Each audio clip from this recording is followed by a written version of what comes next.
looks like we are live. Let's just get a little sound check going here, make sure everything's working good, and then we will introduce everybody. Let's see. Let me just make sure. What do you guys think? Can you hear me okay? So far, pretty good. All right. So, hello, everybody. This is BH Thorne coming at you live with my good friend, and some might even say father, Satan. Satan, say hello. Make sure we got a good audio check. What's up, Satan? Hail me, whatever. Hail me, whatever. All right. Hopefully that was good. Sound check person. How was Satan's voice? Did it come through good? Didn't get there yet. Okay. Yep, good. All right. So we're good to go. So what's up, everybody? I really hate the sound check part of this because it always throws us way off. But I figured we would have a little bit of fun today in the shadow of the Jake Paul versus Tyson fight last night. And you guys have heard me talking a little bit of shit about the satanic left-hand path club lately that I used to belong to. And I think Satan's a little pissed. So let's introduce, hello, Satan. What's the bad word for today? It's about fucking time. One less sanctimonious hypocrite spouting dark things, the better. You don't want me representing that community that you run down there anymore, I take it. I just want everybody dead. I'm tired. He's tired. So for those of you who don't know, Satan's a good friend of mine. We've been hanging out for a while now, and what's your deal, Satan? How's your feeling about everything lately? What do you think? What do you think of the current state of your work? How's it going? Well, my work. God created me to take the blame. God is a complete asshole. If he were really cool, he'd make himself the smallest, most insignificant thing and sit in the corner and give us all the majesty, eternal life, and power. But instead, he hoards it all to himself and makes us beg for the scraps and calls himself good. And he created me so that you blame him for all the evil in the world. I mean, blame me for all the evil. I can't even talk.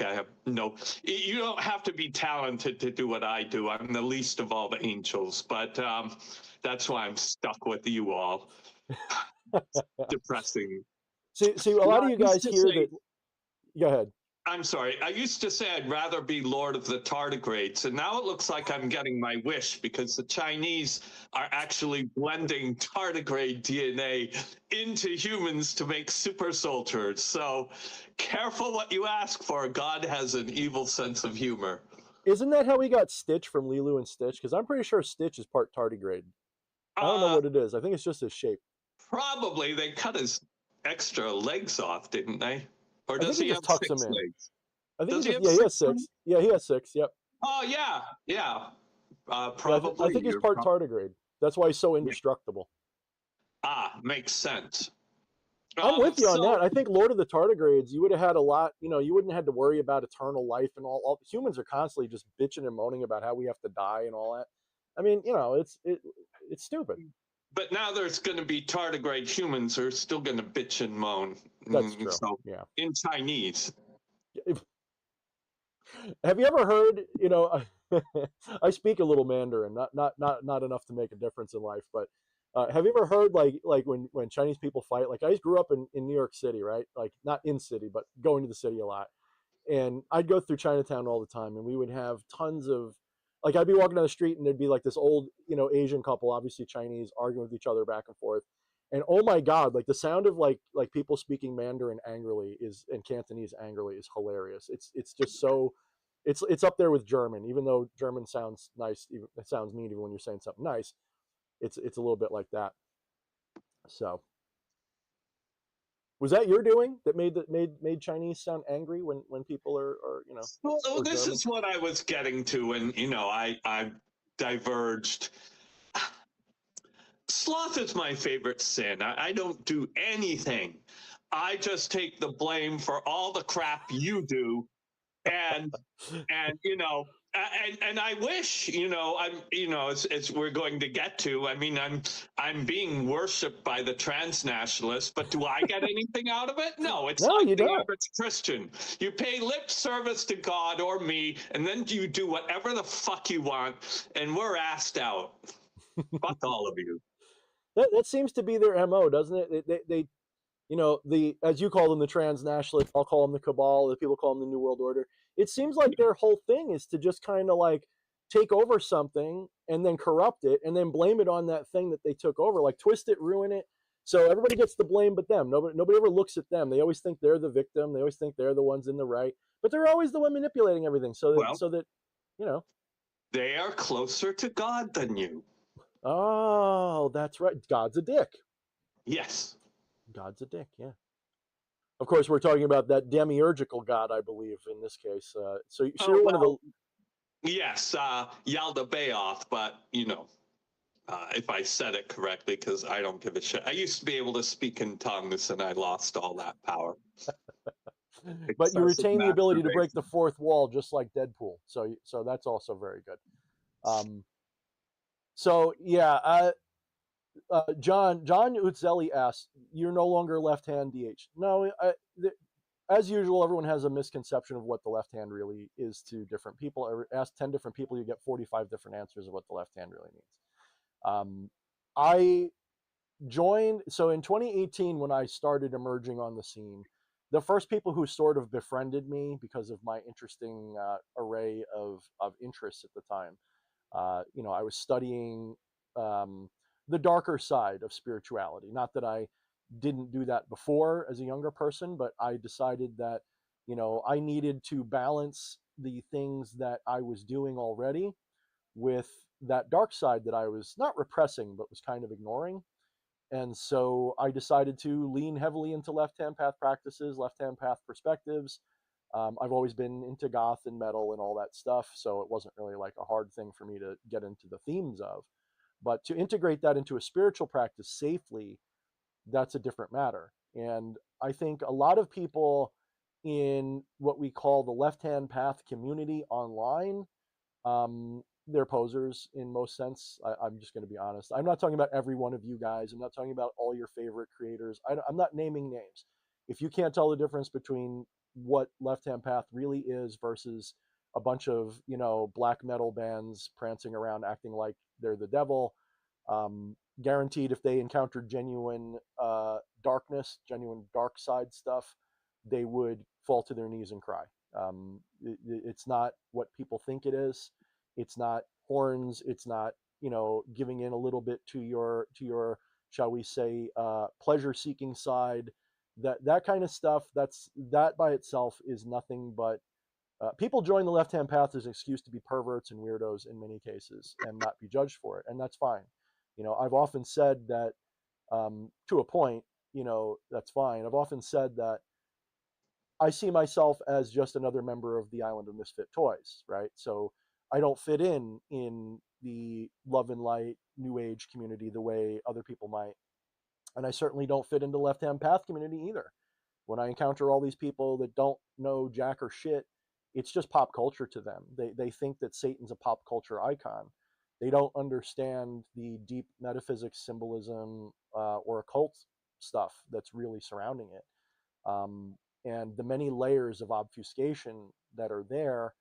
Um, the problem is when you start going down the actual rabbit holes and find out what this is about and why even that subculture exists, you realize that you've been played a little bit because, what the cabal always does for corruption of the youth, shall we say, subversion, is they will always take an actual imbalance in society. So you have a bunch of prudery going on, people who are uptight, they won't let people live and let live, um, and there's a reason for that, which I'll get into in a minute. But they'll recognize that situation in a society, then they'll use that as a nice wedge issue, and they'll take a side of, shall we say, moderate tolerance, and they'll say, okay, there's nothing wrong with people going out and being into porn or whatever. They're not hurting anybody, right? And we can talk about that in a deeper level as well. There are reasons to avoid that stuff, but we're not going to moralize it. Instead of moralization, let's talk it more like a doctor. Okay, we'll talk about that later too if you want. But they will take the judgmentalism of that prudery and then rightfully target that, say that's too much. Even the Bible, if you're a Christian, they don't. If you really read what Jesus was saying, you're not supposed to go around judging everybody. You're not supposed to go around telling everybody don't do that. You're not supposed to be that person. And even if you are going around telling someone, it's supposed to be in the context of you do realize that in pornography you're using up your energy body if you're overdoing it, right? There's a time and place. Plus, pornography, believe it or not, does carry psychic parasites. It really does if you're not careful. It's not just your computer might get a virus. You can actually get, we would call it an addiction, okay? But it's not just an addiction. There's a psychic layer to it. It's not just a physical addiction. It's not a chemical addiction.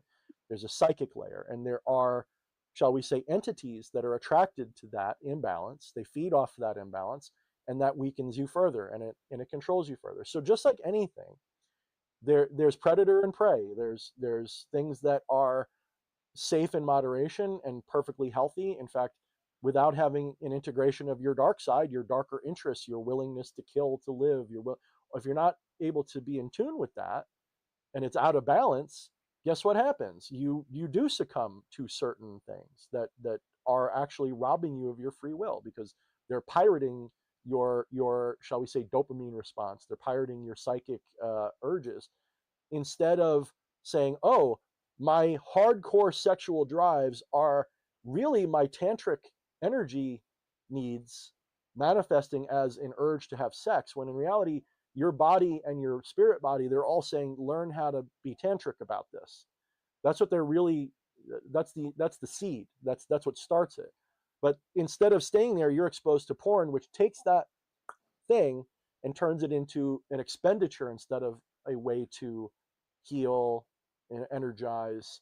And then people don't seem to understand that sex, the physical act, is a manifestation of sex, the spiritual reality. The spiritual reality of sex is nothing about dick and pussy. That's just the physical manifestation of it. It's the same force that draws a moth to a flame, or a magnet to its opposite. It's that same yin yang creative, penetrative / receptive. One's pulling, the other one's pushing, and together they create new things. And they don't really create, but it's a coming together, which opens a door, shall we say, for consciousness to manifest a new life in this world. But it's also that same essence that's used to start manifesting a new life is used for your energy body and your physical body. So there is a very valid argument for abstinence, but not in a moralistic, you're an evil asshole because you're jerking off. That's not. So this is, and I want Satan's take on this, because he'll probably go, yes, my father did all that. The other side of it, that over moralization, that's actually done by the cabal as well, because they want to make the moderate understanding of tantra, energy body, all that, they want to make that taboo. They want to make that evil. They want to make sex evil, not something that is sacred. They want to make it evil.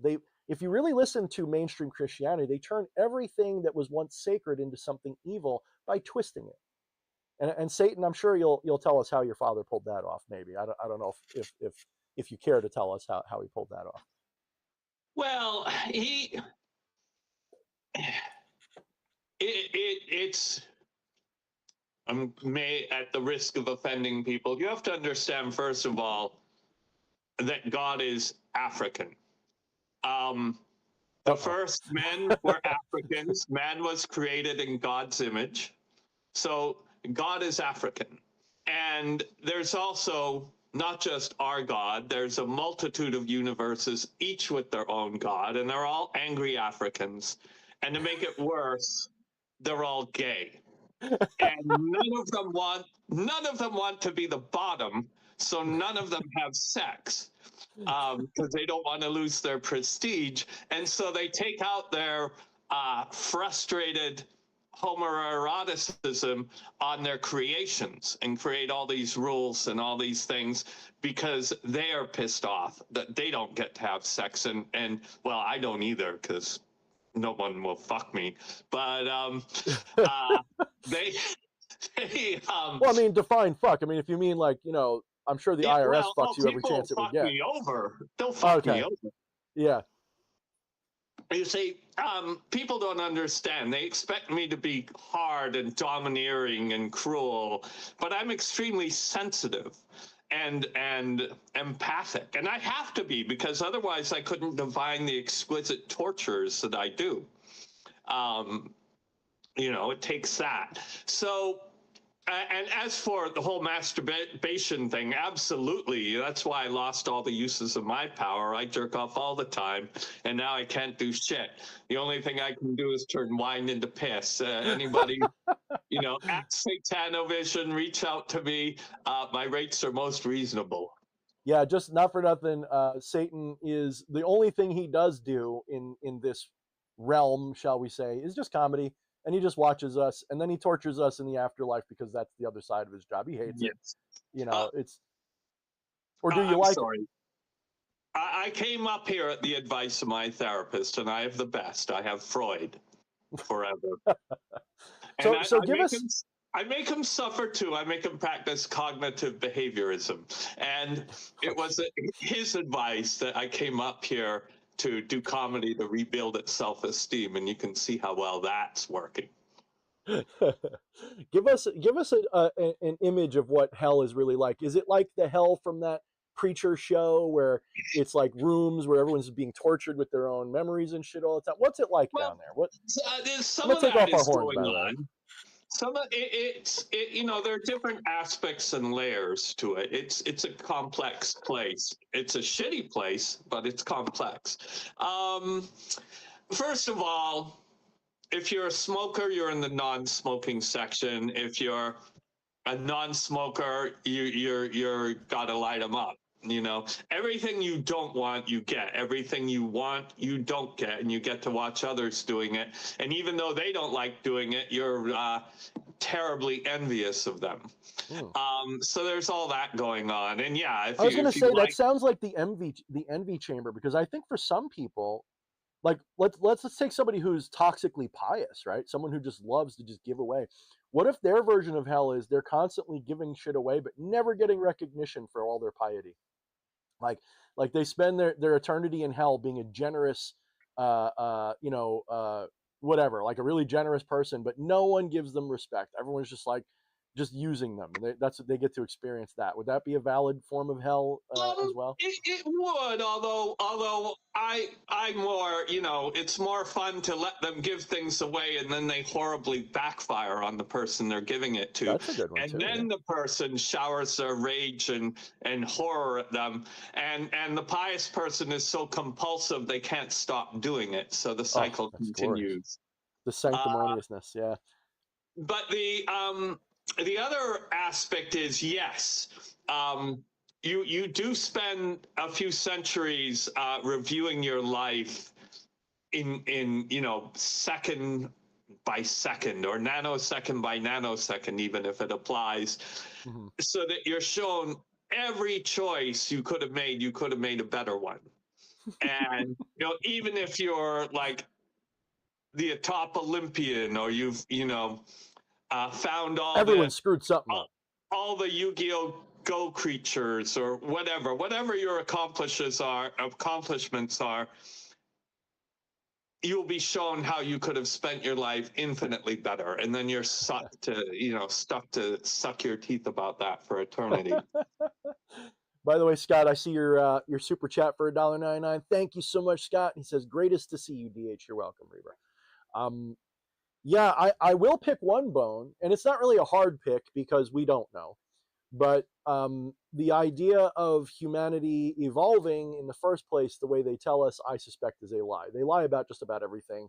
That doesn't mean evolution itself is a lie. I think evolution is a valid process of scientific discovery. There's no question. Minds evolve, ideas evolve. Evolution is a actually, at least at this plane of reality, is absolutely how things work. Okay. So I'm not disagreeing with that. But what I do from my research very strongly disagree with is the idea that we come out of Africa, that we are all, shall we say, and you didn't say this, but that's the usual presumption, is that being out of Africa means we are all of dark complexion originally and all this other stuff. And you have to understand we're thinking in modern terms of race and ethnicity and all of that, which over a million years doesn't have any meaning. It doesn't mean, if you go back far, it doesn't mean anything.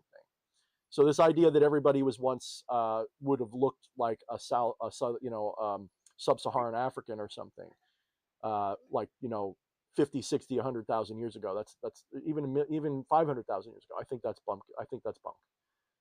That doesn't mean there weren't people that looked like that, by the way, that far back.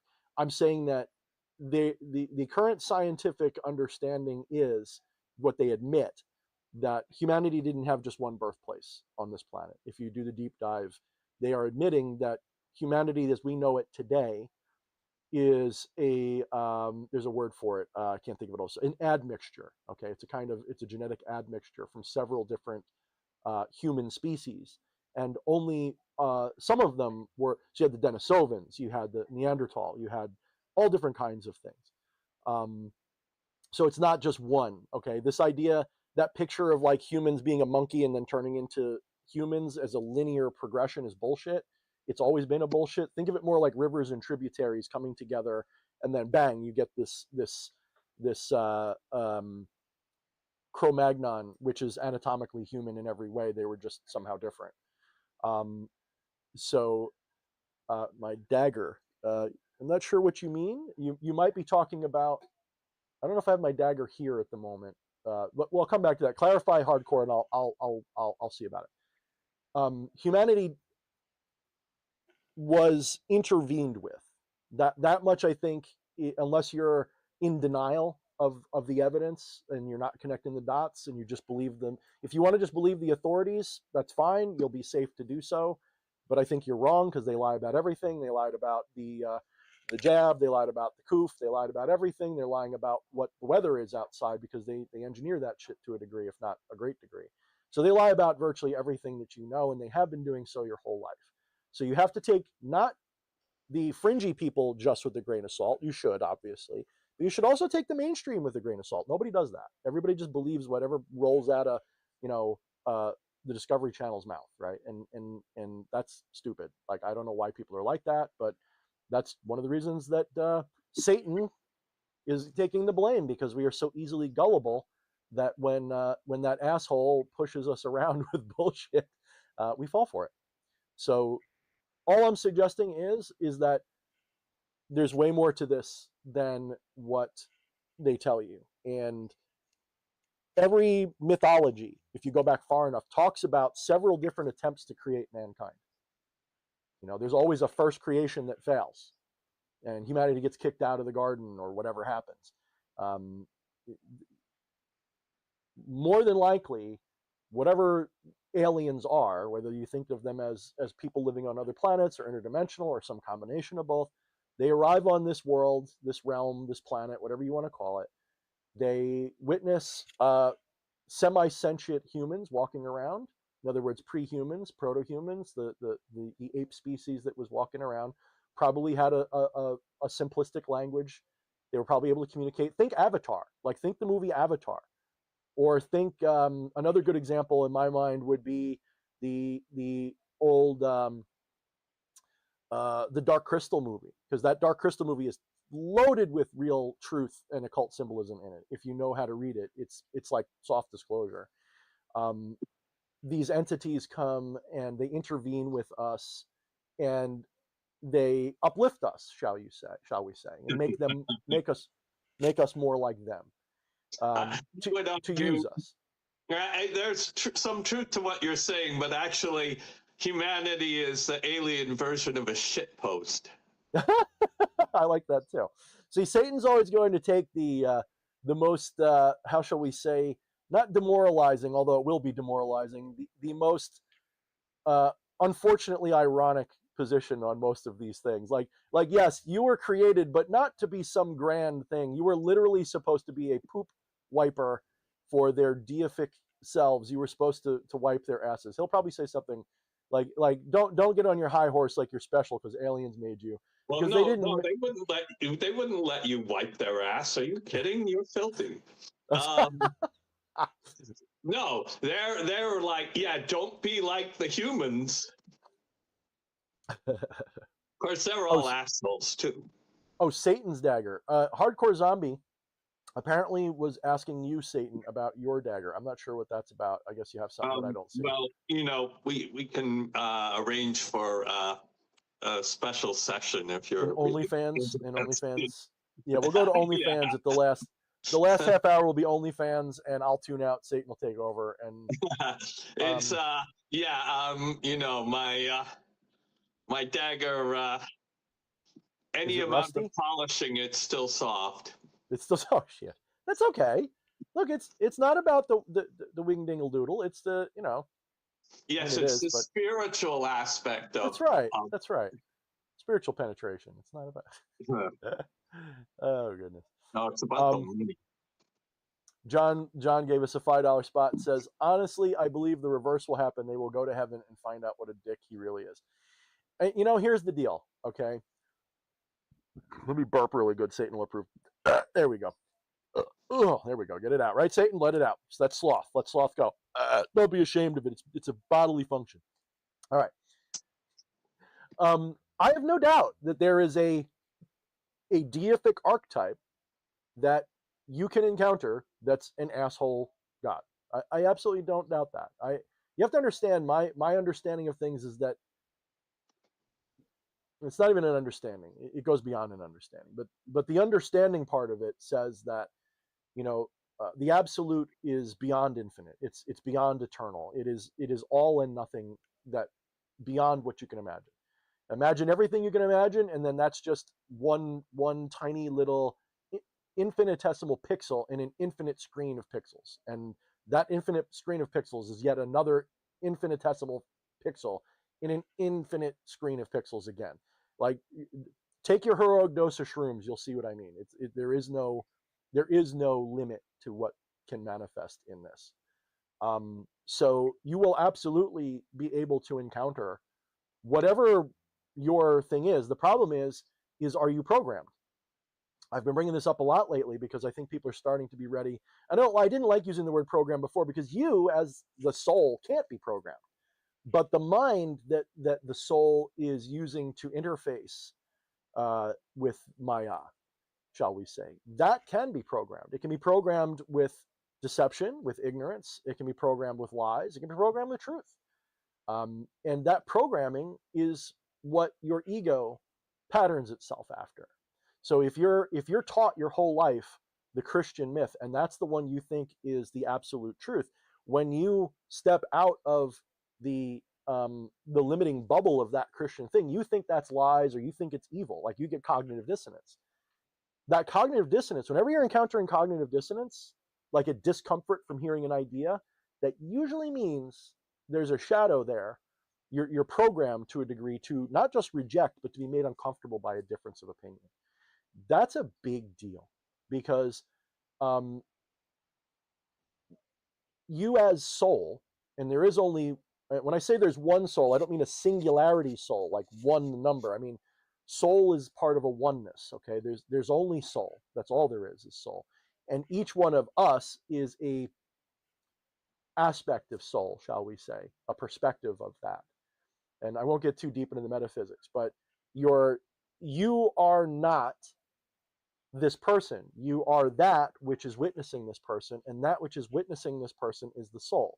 And the soul is universal. That's the only real reality, because that's what everything's manifesting in.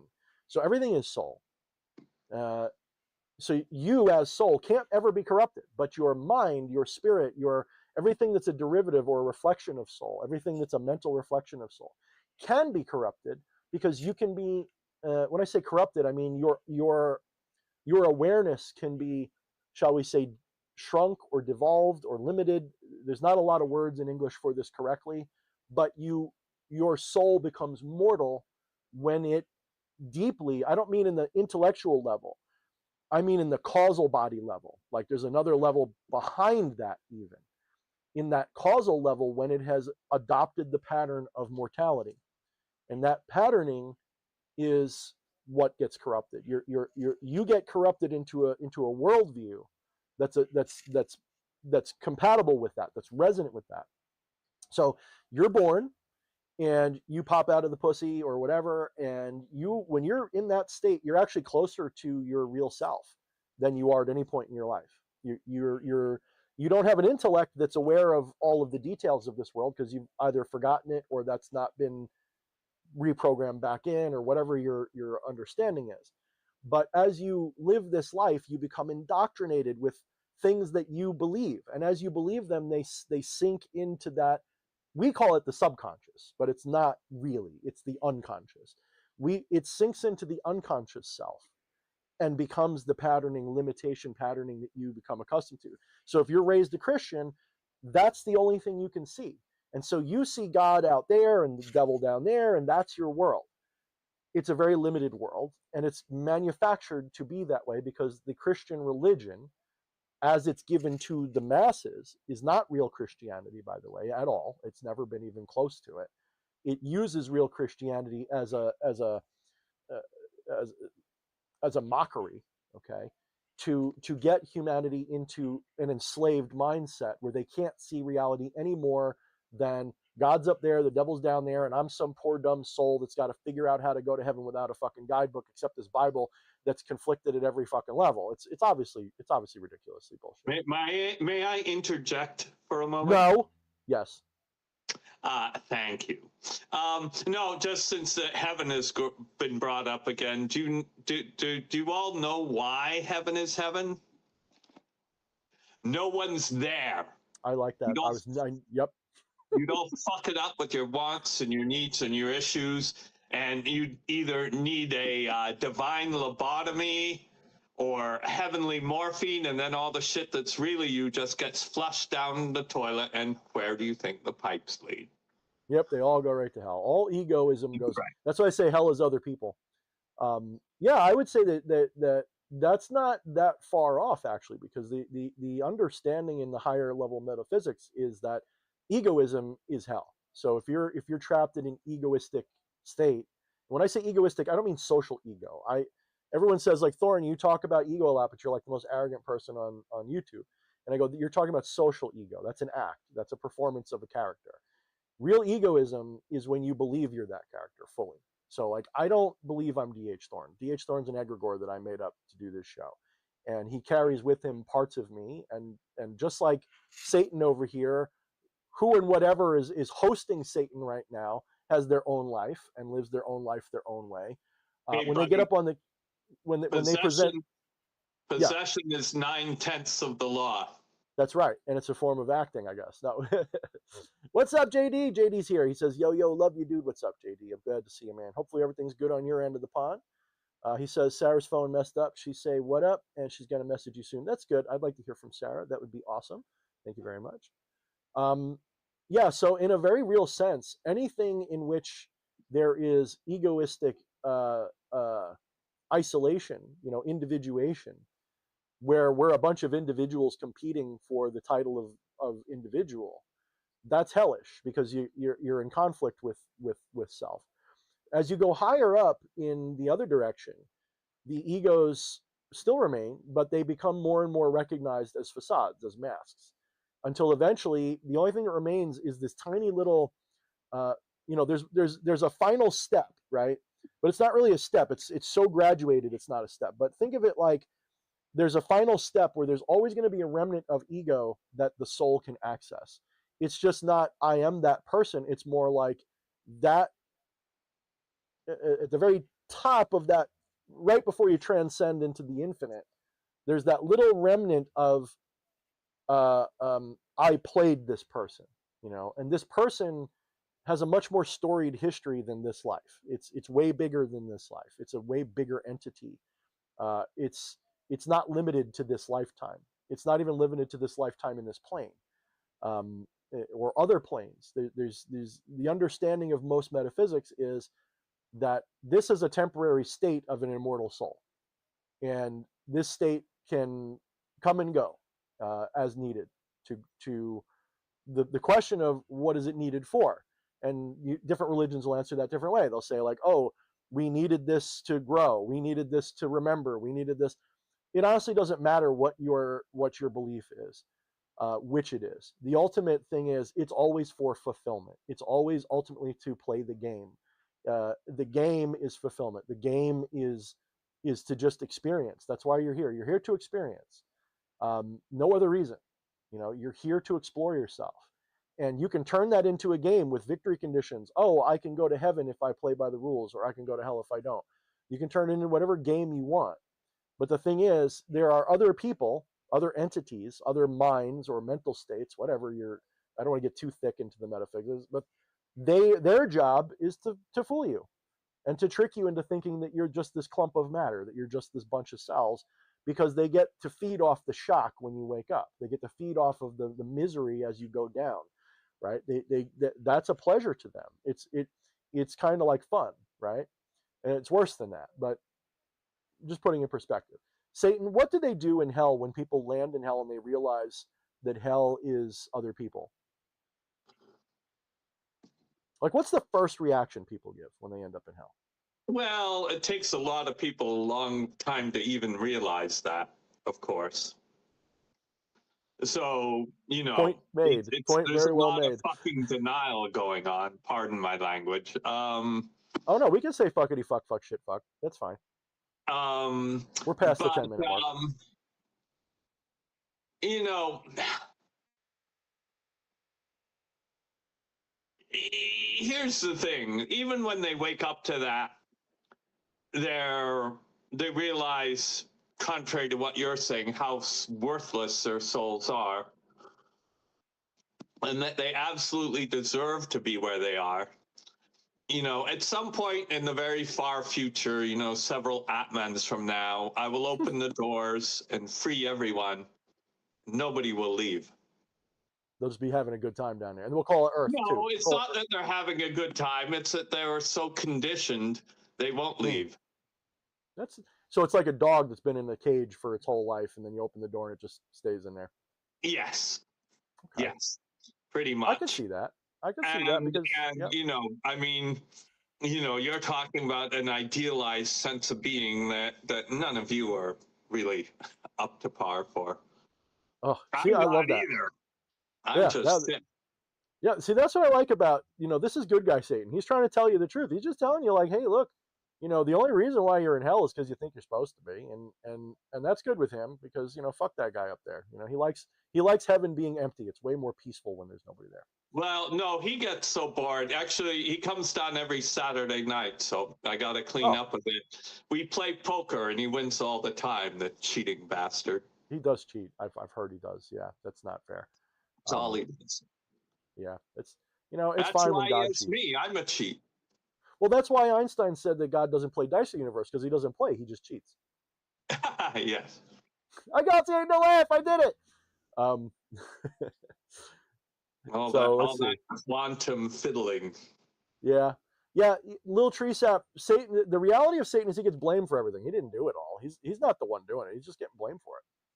It's just this way God. Look, every other, unfortunately, to ruin the joke, most other metaphysical traditions tell you that the same entity is playing both God and the devil. And like if you go into the Eastern traditions, that's a very common understanding, is that what's the governor of hell in the Chinese tradition? It's actually the back face of God. It's actually the back face of the other guy. Like it's God in disguise, and that's the great fun. And it's even in the Greek tradition. That.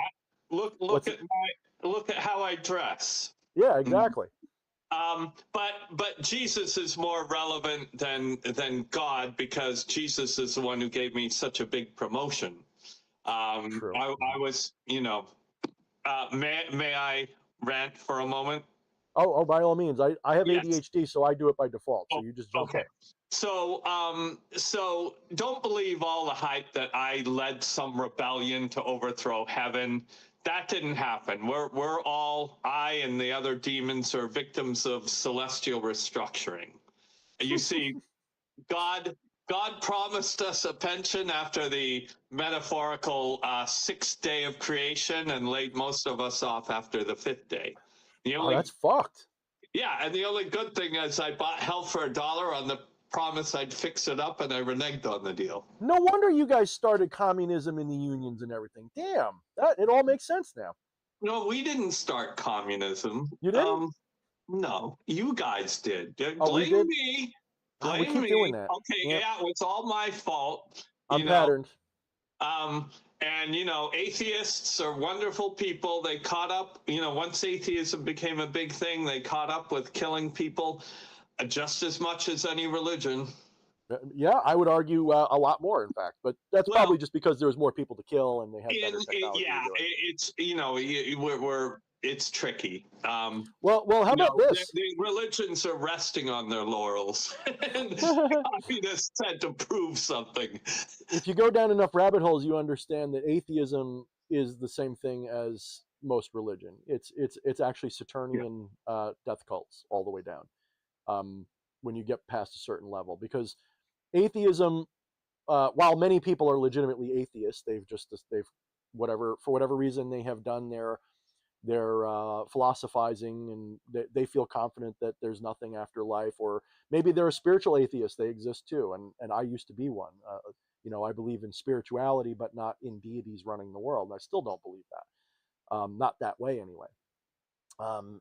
But so I guess you could still call me a kind of atheist, but I'm not an atheist in the most technical sense. I'm not an atheist. I do believe in entities that are of higher mind, higher whatever. They call them whatever you want. I just don't like to call them gods all the time. That's just what cultures call them. But yes, so you people who arrive at atheism on their own, you could argue they've been brainwashed, or you could argue that that's just their best understanding. That's their best guess, and there's no judgment there. If that's what you think it is, that's what you think it is. But hard material atheism is a completely modern concoction that really, if you do the deep dives again in your rabbit hole searching, occult tradition research, you realize that atheism was a product that was created ultimately to keep people into a nihilistic state where there's no point to life, there's no reason, there's nothing after life, so who cares, do whatever you want. And it allows them to create the justification for tyrannical rule. Because if you have a society of people, what's that, Satan? State capitalism. Yeah, well, yeah, free market capitalism, most people don't have a problem with when it's shall we say, well, we've never really had that, but the closest we came, nobody had a big most people would say we're okay with either one, because hardcore free market capitalism and hardcore, shall we say, social living, when done properly, either one as ideals could work. It's not that one's evil and one's not. It's just which one is easier to corrupt into a system of control. The problem with free capitalism is you need free dispersal of information, which never happens. That never happens, right? So there's always some reason why this on paper great idea never really works. And the reasoning is that humans are corruptible. Even if we could reset the human condition so that humans were delivered out of the corrupted, shall we say, indoctrination that society puts on them, there's always going to be some joker somewhere that goes, yeah, but if I convince that person over there to do what I want. So even if everybody's existing in a fairly non-dual state, the more perfect something is, the easier it is to make it dirty, right? Like the whiter the robe, the easier it is to stain. So it doesn't take long for anything that is participating in time to become corrupted. That's what Saturn, Satan, Kronos, that's what that deity's specialty is in the mythology, is entropic corruption that eventually drags you down into the hells. That's the cycle of samsara. You get dragged down, then by the way, anything that's completely black picks up white very well, right? So it will eventually swing back up. That's kind of the principle of that pendulum swing of samsara, is you tend to go back and forth between different extremes, right? So Satan is sitting down there at the bottom just going, I'm getting blamed for all this. and God's the one who's actually holding the thing going like this, right? Let's see.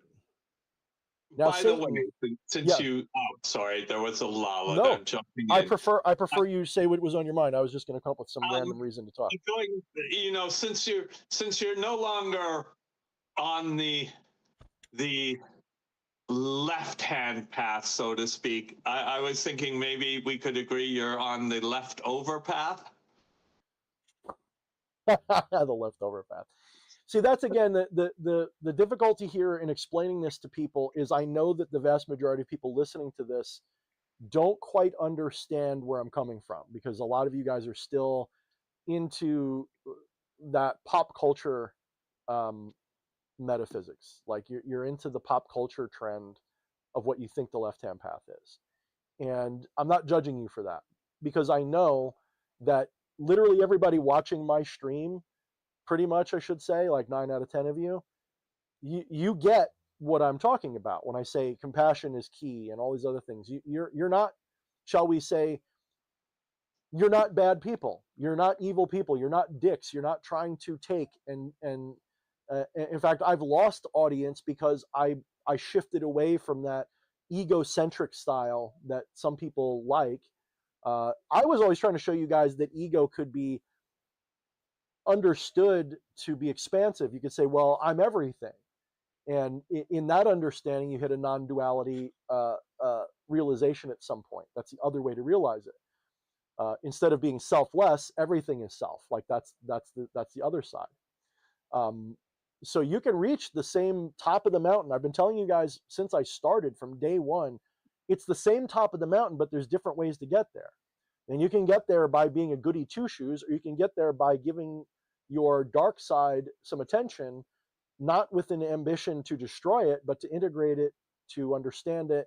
Or as in Doctor Strange, the Sorcerer Supreme says, we don't defeat our demons, we learn to live above them, right? And the difference is that when you live above them, sometimes the demons get to play because you need them to. Sometimes you're above them. You command them. Those demons are part of you. You can't get rid of them. You can't get rid of sloth. You can just stop acting on it, right? And sometimes a little bit of sloth is good for you. You had a long day at work. You come home from work. Now put sloth to work for you. Just sit down, be lazy, rub your nuts, and have a nice evening because you worked all day. Nobody judges that, right? That's not real sloth. That's just relaxing. And genuine sloth is really just a perversion of the understanding of lazy Zen, of lazy of literally letting the universe handle itself. So there's an enlightened version of sloth where you're recognizing I don't have to plow my way through life. I can just lean back and just sort of steer my boat a little bit just to make sure I'm catching the right tides and currents in life and let life carry me where I want to go. That's not sloth, but you do it wrong and it becomes sloth. When you do it wrong, you don't even steer the boat. You're just like, I'm going to let my house fill up with garbage. I'm not going to take care of myself. I'm not going to go to work. I'm literally just going to be a consumer all day. Think about consumerism.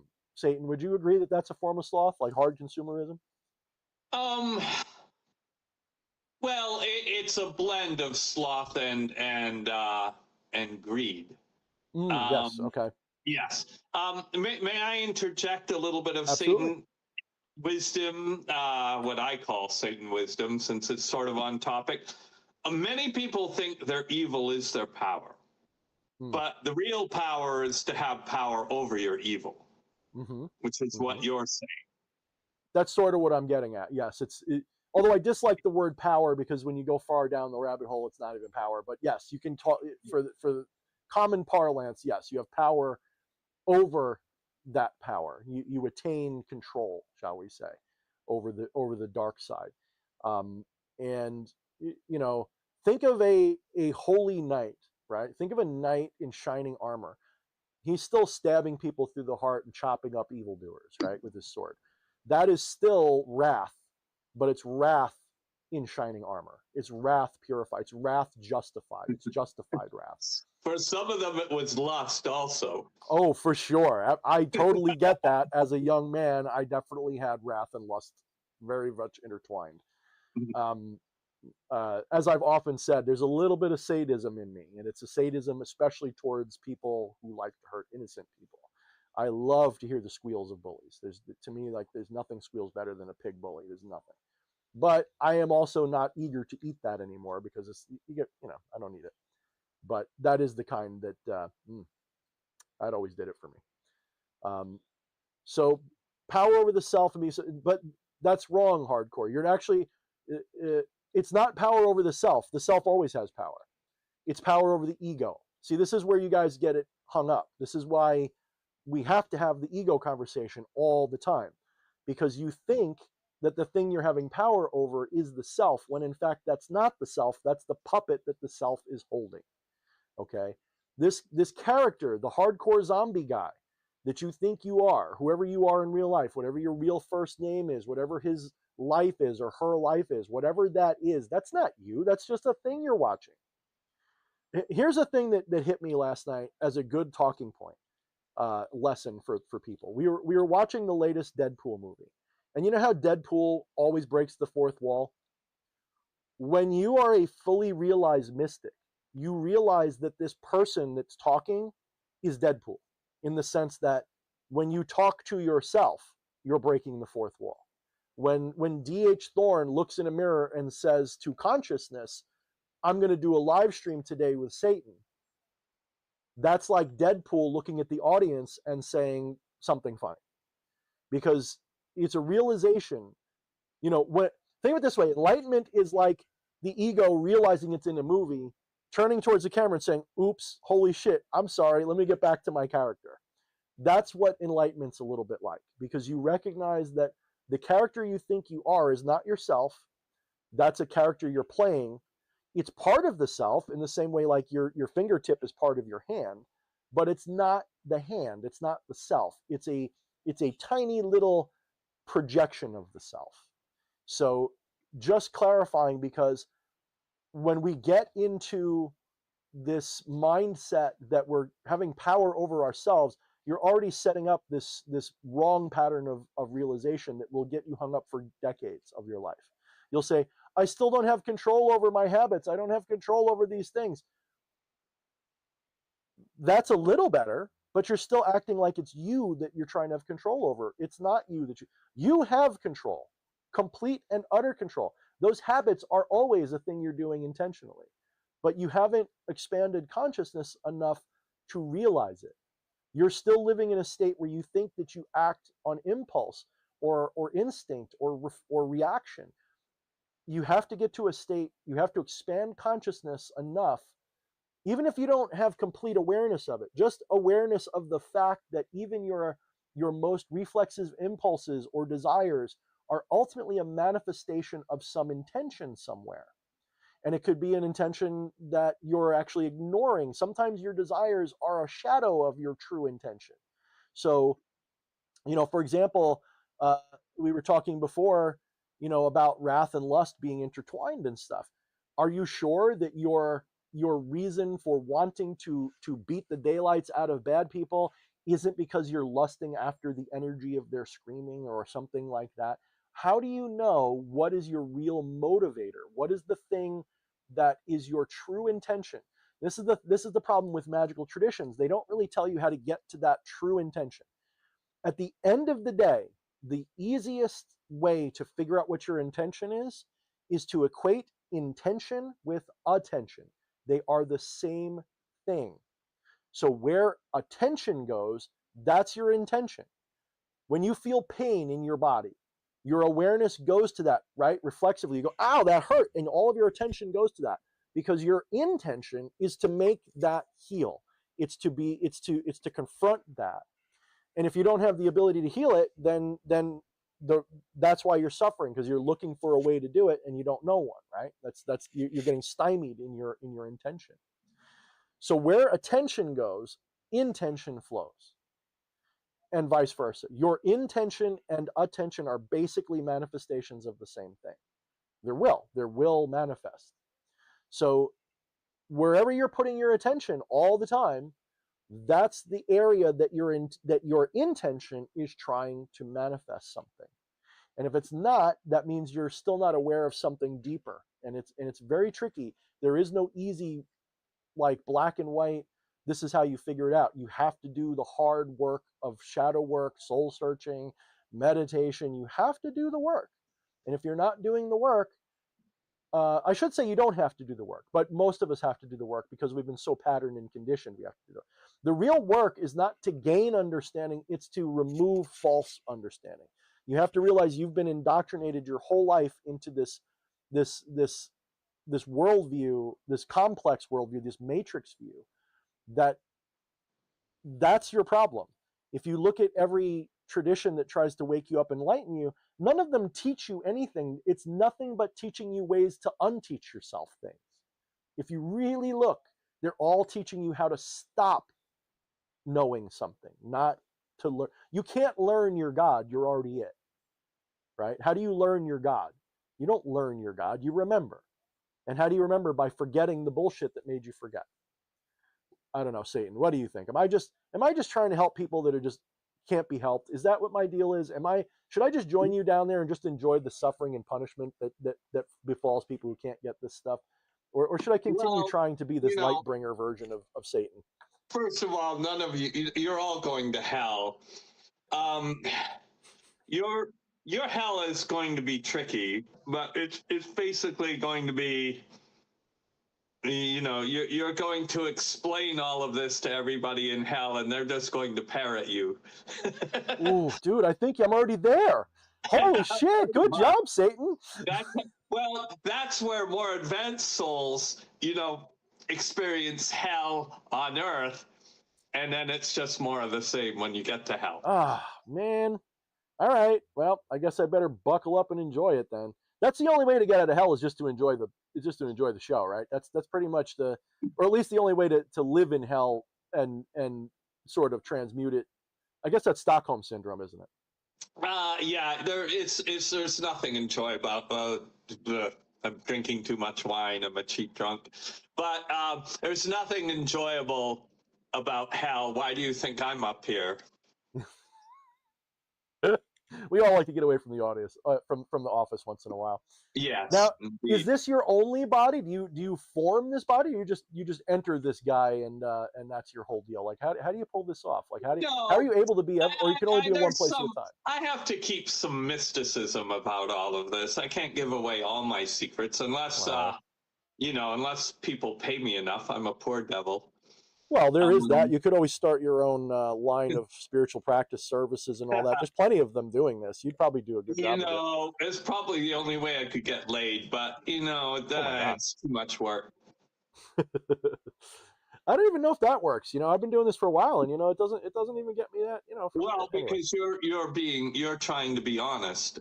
Oh. You have to be dishonest to get the pussy. Ooh, you're not wrong, dude. Nature has insisted. If you really do a deep dive into that subject, you'll find out he's not far wrong with that either. Yeah. John Uzzelli asks, can you explain the difference between soul and spirit? That's a very good question, because for many years, until I don't know how long ago, recently, that was a deep question for me as well. What is the soul? Well, the soul is very simple. It's so simple, that's why everyone asks, because it's so obvious. The soul is not a thing. So let's start with that. The soul is not a thing. So get the idea of the soul being an object completely out of your mind. Soul is not an object. The soul is that which is experiencing objects. It's the experiencing. So soul is what in English we call consciousness generally.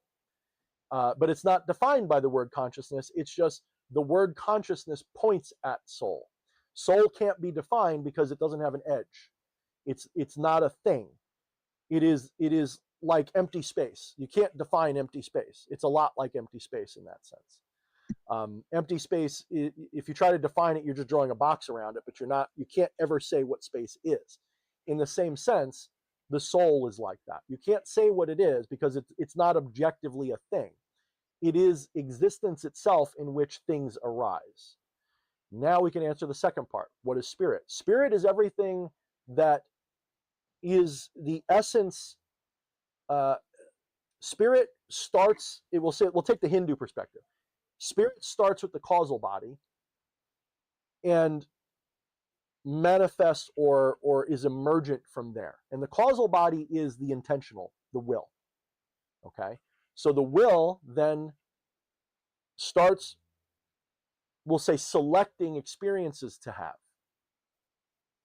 It chooses thoughts, it chooses imagery, it chooses whatever, it chooses experiences, feelings, and so on.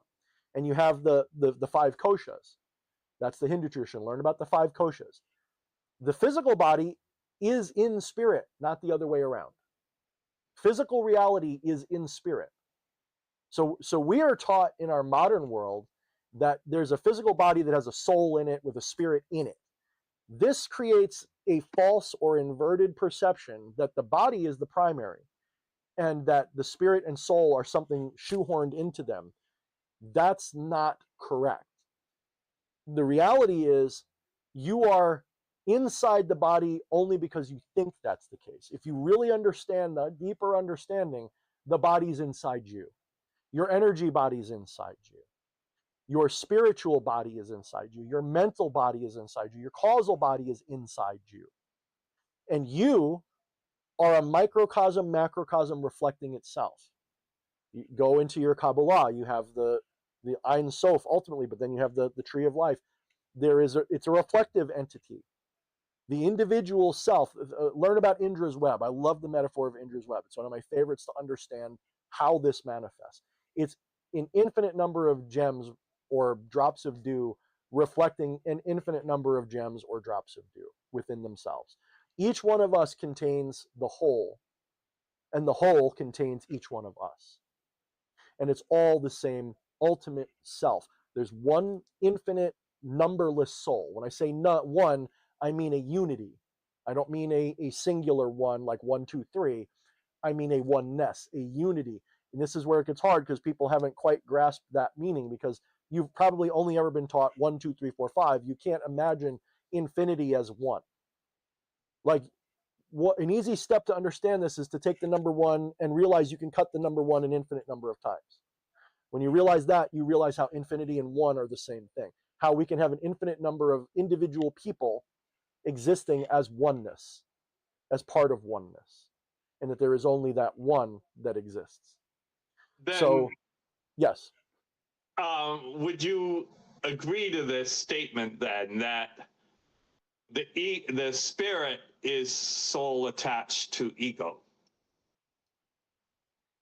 It doesn't have to be attached to ego, but yes, I would agree conditionally that it's not that it has to be attached to ego. Your spirit can be egoless. So I like to use analogies a lot because that's the only real way to communicate these things, because it's not, you can't say directly what we're trying to talk about. You can only say it indirectly, because for reasons that it's too long to explain. As a metaphor or analogy, I like to use video games because we're all familiar with video games. And interestingly enough, video games are a microcosm or a fractal-like hologram of the bigger truth. It's another microcosm in the macrocosm. When you play Legend of Zelda or whatever video game gets your hair blown back, do you even for a moment think you're Link on the screen? Now you might,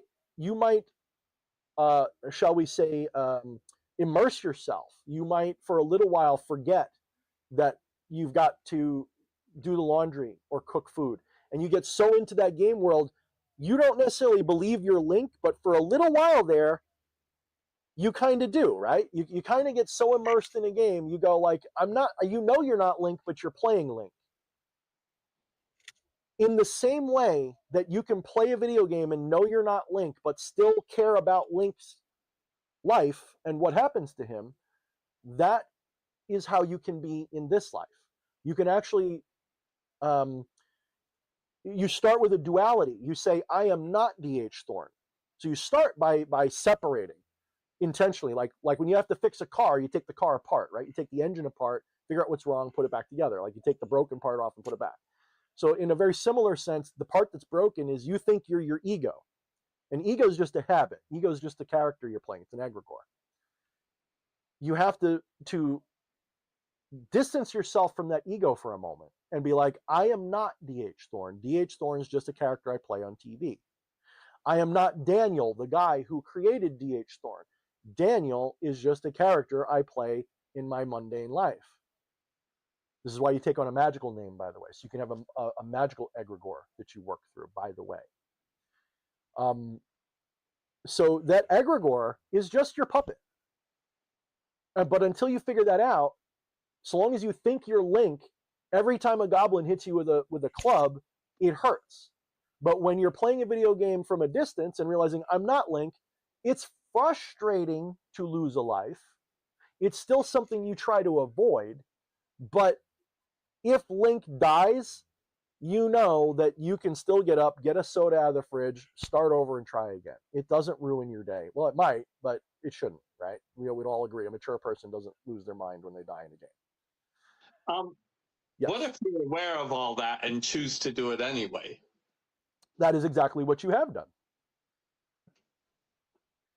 So this part I cannot say through gnosis. This is a derivative of gnosis, meaning I make a distinction between knowledge, belief, and so on. True knowledge, there is no argument against. You know it to be so. It's gnosis. It goes beyond. So people get facts confused with knowledge. So if you can say your ABCs, people say, I know the ABCs. No, you are aware of the ABCs. You have spoken the ABCs, right? But the knowing them is different from just parroting them. To know your ABCs is in the moment. You can only know something in the now. So if I ask you, Satan, do you know your ABCs? And you say yes, you're a liar, because in that moment, you're not knowing the ABCs. You're just saying that you know it. To know the ABCs, you have to stop and go A, B, C, D, E, F, G. In that moment, you're knowing the ABCs, at least as a song. By the way, yes. Satan's always a liar, guys. Just don't forget. Because it's God. God is ultimately Satan in disguise, right? So he's a liar. Fucking dick. I wish. So yes, you can absolutely. This is what has happened. Okay, this is the metaphysical tradition that I ascribe to the most. This is the pattern that I think is most accurate, at least for us in this perspective of existence. This life is defined by ignorance, the ignorance of what you really are. That's what defines it. It's not defined by anything else. It's defined by limitation, in other words. It's defined by ignorance and limitation. That ignorance is your limitation. You don't know, and so therefore all you know is this, and that's why you think you're a human being living in a stupid little blood body that is, fragile as hell, and you think that's what you are until someone like me shows up on your screen and irreverently scolds you for being so stupid that you didn't figure it out yet. Because that's just how I do it. Other people are nice about it. I'm a little bit more tough love about it. So when you start to realize you're not this body and you start to pull back, you start to wake up. And when you really fully wake up, you realize that dreaming is the fundamental reality. It's dreaming. It's not, you're not a dreamer dreaming dreams. Okay? The dreamer and the dream are one. They're the same thing. You are the dreaming. That's what you are. You're dreaming. It's not even a noun or a verb. It transcends both. You are dreaming. You are the dreaming that is experiencing the dreamer and the dream within the self. Okay? So people have created these elaborate cosmological tapestries of materiality and astral and multiverse and all of these. And my understanding is that in Maya, all of that's real. At least when I say it's real, I mean it's real as Maya. In other words, it's real as an illusion. It's a real illusion. The illusion is real. It's a real thing. It has consequence, but it's not reality itself. It's an emergent appearance of reality. So there are traditions which I currently lean towards as that's my belief, that the material plane is just one. I'll use the word frequency, but that's some bullshit too. That's just modern parlance. It's not a frequency. Get that out of your head. Allow it, but get it out of your head if that makes sense. You can use it for language, but that's not really what it is. materiality is a frequency of the greater Maya, and that ultimate Maya is a pleroma of possibility. It's a multiverse of possibility. And the material plane, or planes, because I think there's more than one, but there's a middle plane where we believe we are, and it's a spectrum, right? The more materialistic your mindset is, the more limited you are to causal determinism, the more of a you know, what's his, Richard Dawkins type of guy you become. And you don't believe in anything. You don't even believe in free will. You think that everything's deterministic and life sucks. You're trapped. You're in hell. It's a prison.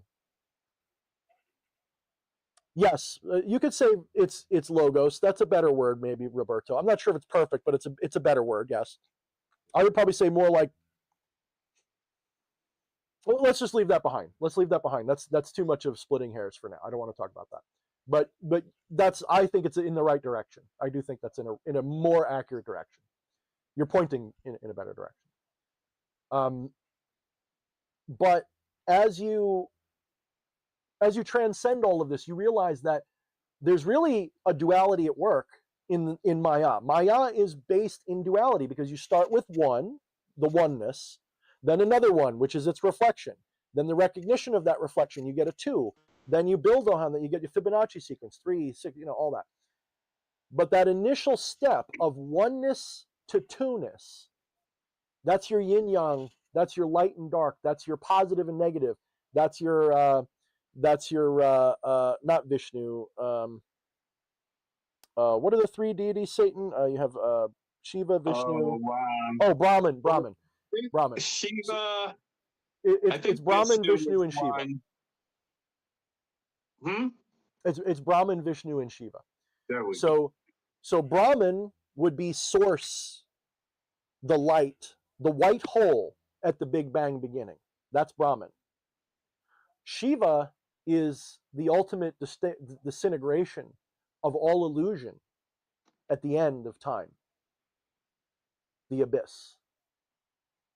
But the abyss, the black hole and the white hole are the same singularity, just different sides of the same thing.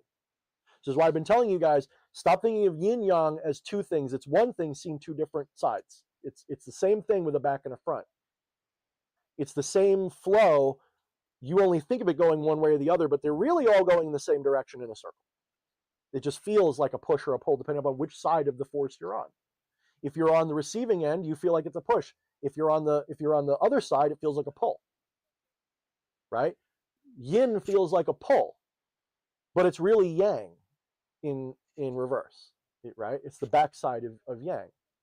And when you get this, you realize that that's where you get the toroidal field geometry of aetherism, because one is a source. It's not emanating in space, it's emanating through time. Time is another dimension. In fact, let's stop calling it time. Let's just call it another dimension. So you have source, which emanates in a temporal dimension. We call it time, but it's just a dimension that we equate to time because that's what the soul is scanning through. It's like a spotlight scanning through a book, right? And it creates the illusion of time. So in that toroidal field, you have a beginning, which is the white hole at the beginning of time, the Big Bang, where everything just sort of suddenly out of nowhere starts and just expands into infinity. But then as it expands into infinity, eventually it spreads out so much that it's effectively nothing again. The same nothing that the Big Bang happened in. And so it's a return to source, but to the dark side of the source. That black hole in space is source taking back itself in that spot, if you will. I'm not saying that's what a black hole is. I'm saying, metaphorically speaking, think of a black hole as the yin side of the source. And realize, if you really think about it, you're in a black hole right now, because there's an event horizon X billions of light years away. So you're the source, and there's a black hole and a white hole. There's an emission and a reception. That's what's going on, right? So in that great big field of source and receiver, there's an infinite loop of possibilities that can occur based on that, what it looks like when it comes out of that source. And the closer to the one end you go, the closer to enlightenment you go. And it doesn't matter which one. You can be a completely nihilistic materialist, live your life, die, go into the darkness because that's what you believe is going to be. Like deep down on a soul level, you believe that the next thing is emptiness, nothingness, abyss. And you receive the same enlightenment that the guy who goes straight to the light gets. In fact, depending upon your path, it might even be quicker. That's the nihilistic, I want to join the void thing. Well, consciousness never stops. The consciousness doesn't cease to exist. What happens is the things that you think exist stop existing in consciousness, and you're alone with yourself. When you're alone with yourself, well, there's Satan's version of heaven, isn't it? The big Actually, emptiness. no, that's my version of hell. To be completely alone all the time? I thought you just said you liked the idea of heaven being completely empty and quiet. Well, no, that's why it's so fucking boring. Oh, so you created hell because heaven's boring. No, God, I created hell because God fired me. Okay. Now, here's why, you know, you'd have to get God down here and explain all his reasons, and he's too much of a uppity prick to ever be on your show. I would love to interview God. I think that would be fun. I think I'd have a good time with God, because either God would completely be like proud of me for what I'm doing, or I wouldn't I just spit at him and be like, get out of here, Dick. You sound like a judgmental prick. All right, so back to the question. So why are you here? Why did you submit to this materialistic delusion? I made a video a while back, which I'm going to amend. I'll probably make a new version of it, called Godhood for Dummies. And it basically told you why you're here. You as soul have infinite eternal power. There is nothing you cannot manifest. There is no reality you cannot manifest for yourself. Imagine doing that forever, where there's no limitations. Imagine, let's play the game. Let's say you die and you go into an afterlife where there is nothing you cannot do instantaneously. You're horny, the hottest guy, girl, dog, pumpkin, whatever the hell you're into appears right on your penis or your pussy or whatever, and you just go to work. And it's no work at all. It's just constant orgasming. How boring would constant orgasming get after a while? How boring would it get to never have to chase a woman, or never have a man chase you, or never have any of that kind of fun? How boring does reality get? Because you're confusing the manifestation of bliss for bliss itself. So you create these scenarios that you think make you happy, when in reality they're just unveiling happiness that's already there. So you die, and the first thing you do is go, you know, my human life was horrible. I want to be rich. Right? I had a boring, miserable life as a poor person, and I couldn't get what I wanted, so I have riches. So okay, in your afterlife, now you have a solid gold house and whatever you want. You live like a king. You go, wait a minute, this is too small. I can have a bigger empire, and you just keep building until eventually you're the emperor of an entire universe, and it's boring as shit because there's no challenges whatsoever. There's nothing saying no to you. You know everything. You can do anything you want. Right? So imagine the boredom of ultimate power. What's the first thing you'd do if you had total omniscience, omnipotence, and omnipotence, all of that? Imagine you're omnific in every way. What's the first thing you'd do? You'd make Satan, and you'd be like, Satan, could you create a wonderland of unhappiness for me so that I can go on a journey of self-discovery again, figure out I'm God? Could you make a heaven and a hell? Could you make a good day and a bad day? Could you make a material world? That's what you'd do. You'd create an agent, a demiurge, to create a playground of limitation so that you could join in that fun. You could experience the polarity as two things instead of oneness. You could have... I will disagree there. No, go ahead. God actually, you know, the God of this material universe did it all himself and then created me to take the blame. Ah, so you're saying you're going with the full Gnosticism. You're going with the hard Gnosticism, which Oh is, yeah. yeah, that's fair too, because you can ultimately say it's Gnosticism all the way down or all the way up. That if you really think about it, the monad is just a different demiurge, if you want, because why would that monad allow for a demiurge, right? If it's an all-powerful thing, right? So The other joke is that it's all us and we're all God, but part of us hates the rest of us so much that they assume the throne and sure, punish the rest of me forever. you're not wrong. In non-dual idealism, which is the philosophy that I'm the metaphysical philosophy that I mostly talk about, but I talk about it through other traditions. The idea is that consciousness, the divine, absolute, Brahman, whatever your word for it is, um, it it separated into duality for that very reason, so that it could have a light and dark polarity, a love and hate polarity, a yes and no polarity, and they are not at war with each other. They're ultimately just like the yin yang in cooperation with each other. They're both doing the will of the divine. But one is a push and one is a pull. One is a growth, one is an entropy. One is a creator, one's a destroyer. One is a source, one is a destination. I, And I will I will offer one semantic connection, which I'm sure you're aware of, and it's not love and hate; it's love and fear. also And good, or love and indifference, that might be, yeah, there's well, different. yeah, well, love and indifference is kind of in the middle, but well, love is acceptance and fear is rejection ultimately, Okay. I mean, and hate you is can their play with, bastard child. sorry, I don't mean to cut you off. Say that again. No. Hate is their bastard child because indifference is kind of like the mistress or the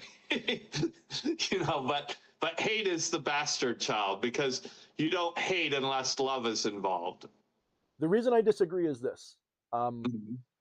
any feeling is a manifestation of source, love, shall we say. So hate is not, you're correct. Hate is not the opposite of love. That's a misunderstanding. In fact, you can't, in my opinion, it's really hard to truly hate unless there's love involved somewhere, right? Yes. Um, this is why I say indifference, but when I say indifference, I don't mean, oh, I don't care indifference. I mean complete cold indifference. That is to say, um, I don't want you to live or die. I just don't care that you even exist. Like, you can cease to exist and it wouldn't even matter. That that is way worse. Now, fear is a feeling. Fear is an emotional feeling. Fear is a rejection. Fear is a form of you could say a form of hate or a response to hate. There's a lot of ways you can play with it. But any emotion. So when I speak of love, I'm not speaking of emotion love. I'm speaking of Well, something yes. more Acceptance. fundamental. Uh acceptance, no, because love actually doesn't really have um it, it, so for example, if I hate you, I accept that you suck. That's still a kind of acceptance. I accept you for who you are, and I hate that. I accept, like, oh, dude, you suck. You're a piece. I've accepted that that's your true nature, and Well, I would therefore I hate use the word if you say fear you. rather than hate, you accept that it's something you fear. Mm. Again, this is where, like, some of these things, philosophy is kind of all semantics all the way down, because Yeah, you're and you're, that's you're why I trying. did use the word semantics. Correct. Well, that's why I'm not. That's why we're not bickering. We're just comparing different terms that we like, because it's not, we're not saying objectively that love is this and hate is this. We're saying these are words we like to use because to us they mean those things. But I think if we transcended the verbiage, I think that, well, I don't know if you'd know the same way I do, but I think that I could, if we transcended the verbiage, I think it could be demonstrated we would both agree on the same thing. But we might still come away and say it differently. We might still speak it differently to each other, because words, unfortunately, are a tool of the devil. You motherfucker created, so that you're the Yes, great blame me. It's not my fault. you're the great definer, thanks But to your papa. come on. You got to give me credit for fuck.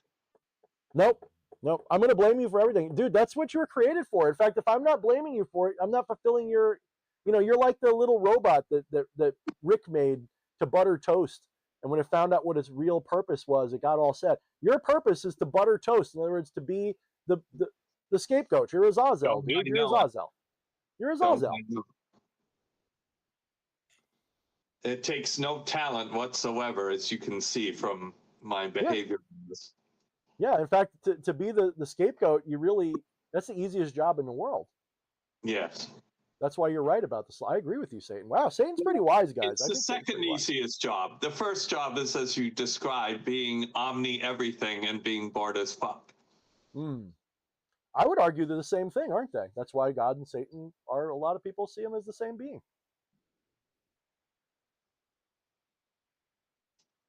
I mean, think of it this way. You That would create food to explain eat why it. I hate myself so much. That would do it. Yeah. Yeah. Satan is God's self-loathing. All right, let's see. All right. So we still got plenty of time. What would you guys like Satan to talk about for a little bit? Because I've, as usual, been a rude prick, but that's not because I'm actually, so full of myself. It's actually because I have ADHD and I'm a prick about it. What do you It's guys? your show. I'm just a fucking guest.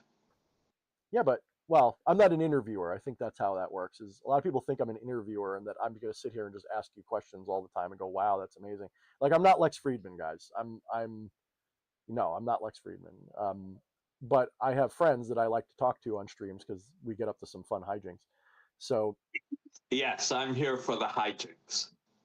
maybe I'll start the ball rolling with, since mostly my channel is about mysticism and magic and spirituality and politics these days. I don't call it politics, but just for common parlance, we'll call it that. If you had to pick from one of those three subjects to be quizzed about, talk about, which one has your passion right now? Which one do you want? Well, I wasn't really paying attention, so I only heard politics because you said it last. So what appeals to you as a topic to grill you on Well, more? first of all, as some whoring self-promotion, I did on November 11th, Veterans Day and Armistice Day, I did post an open letter to Donald Trump, which I'm sure would concern a lot of your listeners, if not piss them off outright.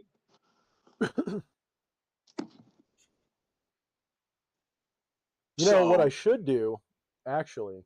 That's what I should do. Although I didn't set up for it, so I'm not going to do it. What I should do is I should play that, but I am not going to do it because I should have thought of that ahead of time. I feel stupid now. Yes, well, and I didn't remind you. And you are stupid, but who isn't? Right, exactly. Like, honestly, people think intelligence is defined by how much you know. It's really just defined by what you don't not know. But anyway, yeah. All right. So yeah, why don't you? Go ahead. I was just going to say, why don't you go ahead and riff on the subject of current events as you see them, to appeal to the more mundane questions of our time, since you obviously have a hand in all this somewhere. I mean, you didn't do it, but you do have a hand in it, and you are clapping the whole time, I'm sure. I'm no, I don't have a hand in it as much as, I deal with the drippings. Like when you have a barbecue and all the fat drips down onto the coals. That's what I deal with. Whenever you motherfuckers die, that's my responsibility. And then I'm like, yeah, you fucking asshole. What did you think was going to happen? So like you're saying, like the guy who gets it into their head to, like, I don't know, stick their dick in a light socket because they got drunk. You're there waiting to meet them at the bottom, just like, bravo, yep. Stupid, bravo. Yep. Okay. You joined up for ISIS and didn't think the CIA was running it. Go fuck yourself. So what other things would you point at and say that that's also what you're going to be pointing at and saying, good job, stupid, to people in this world, as your perspective from way down there looking up? What do you think you're going to be clapping for us about when we get there? All kinds of things, but it's it's tricky. I'm not saying it's easy, but there's two major issues. There's your political existence and the planet you live on. Mm-hmm. And how do you reconcile the two so that you'll keep living on this planet? Okay. And it looks like you're going to fail at both. And I will say, there is an opportunity for Trump to fix America. Since I believe in no one, I don't expect him to do it, but he could. And there's some indication that maybe that is what he's going to do, and that was what my open letter to him was about.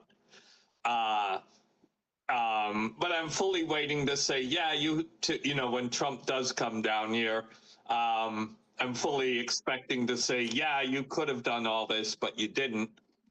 Fuck you. Suck my cock. Now, what will you say if he does pull off these things that you think would help? I'm sure there's plenty of things you can still mock him for. No, I won't say anything to him because, as I pointed out in my letter, he's the only one who will go to heaven. Gotcha. And I won't see him. And God will be like, yeah, okay. You can. Oh, the other people who make it to heaven are abortions because they never have a chance to fuck up in life. So he'll be alone with all the aborted babies. That will be heaven. Oh man. Oh, the imagery there. Oh my goodness. Oh, the imagery. Yeah, I don't talk too much about the imagery because people don't really appreciate that. Hold on. You would, but I mean, I know. I like heavy metal album covers. You want to wear boots with good tread up there. Let's just put it that way. Oh, I can only imagine. I can only imagine. All right, let's see. I'm trying to find. I know you sent me the link to your little to your thing there. Let's go topic by topic, right? Okay. So let's make it a little bit fun. Have you heard that they're floating the idea of ending the Fed, ending federal income tax? There will still be potentially state. Have you heard this? And what are your thoughts on it? Or do you think I have heard it? I think but it depends how the manifestation of ending the Fed, what replaces the Fed is the question. And I'm too lazy to have looked into that, sloth being my favorite sin. If I'm capitalism, especially corporate capitalism. Well, here's the thing. Any ism is fucked because any ism has to be carried out by you humans and you'll all fuck it up. So any ism in its pure form is ridiculous because it won't work. So when I say I'm anti-capitalist, that's just, in its pure form. And, well, not necessarily in its pure form because we'll never see its pure form. We'll never see it, right. You'd love it, just like you might love the pure form of the other side, right? So and here we get to the Tao as a symbol of duality working together as a whole. You can't completely get rid of socialism.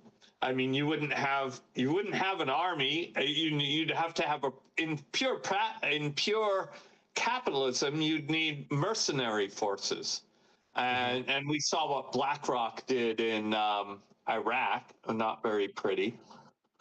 That's for sure. You would need, you would need everything. Everything we take for advantage.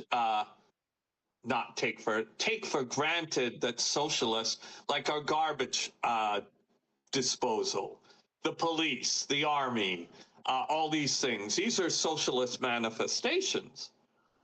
Do you get rid of them in favor of pure capitalism? What do you do? So now the big problem with capitalism is that it's become corporate. And right, it's not free. It's like big conglomerates that are basically this is the problem.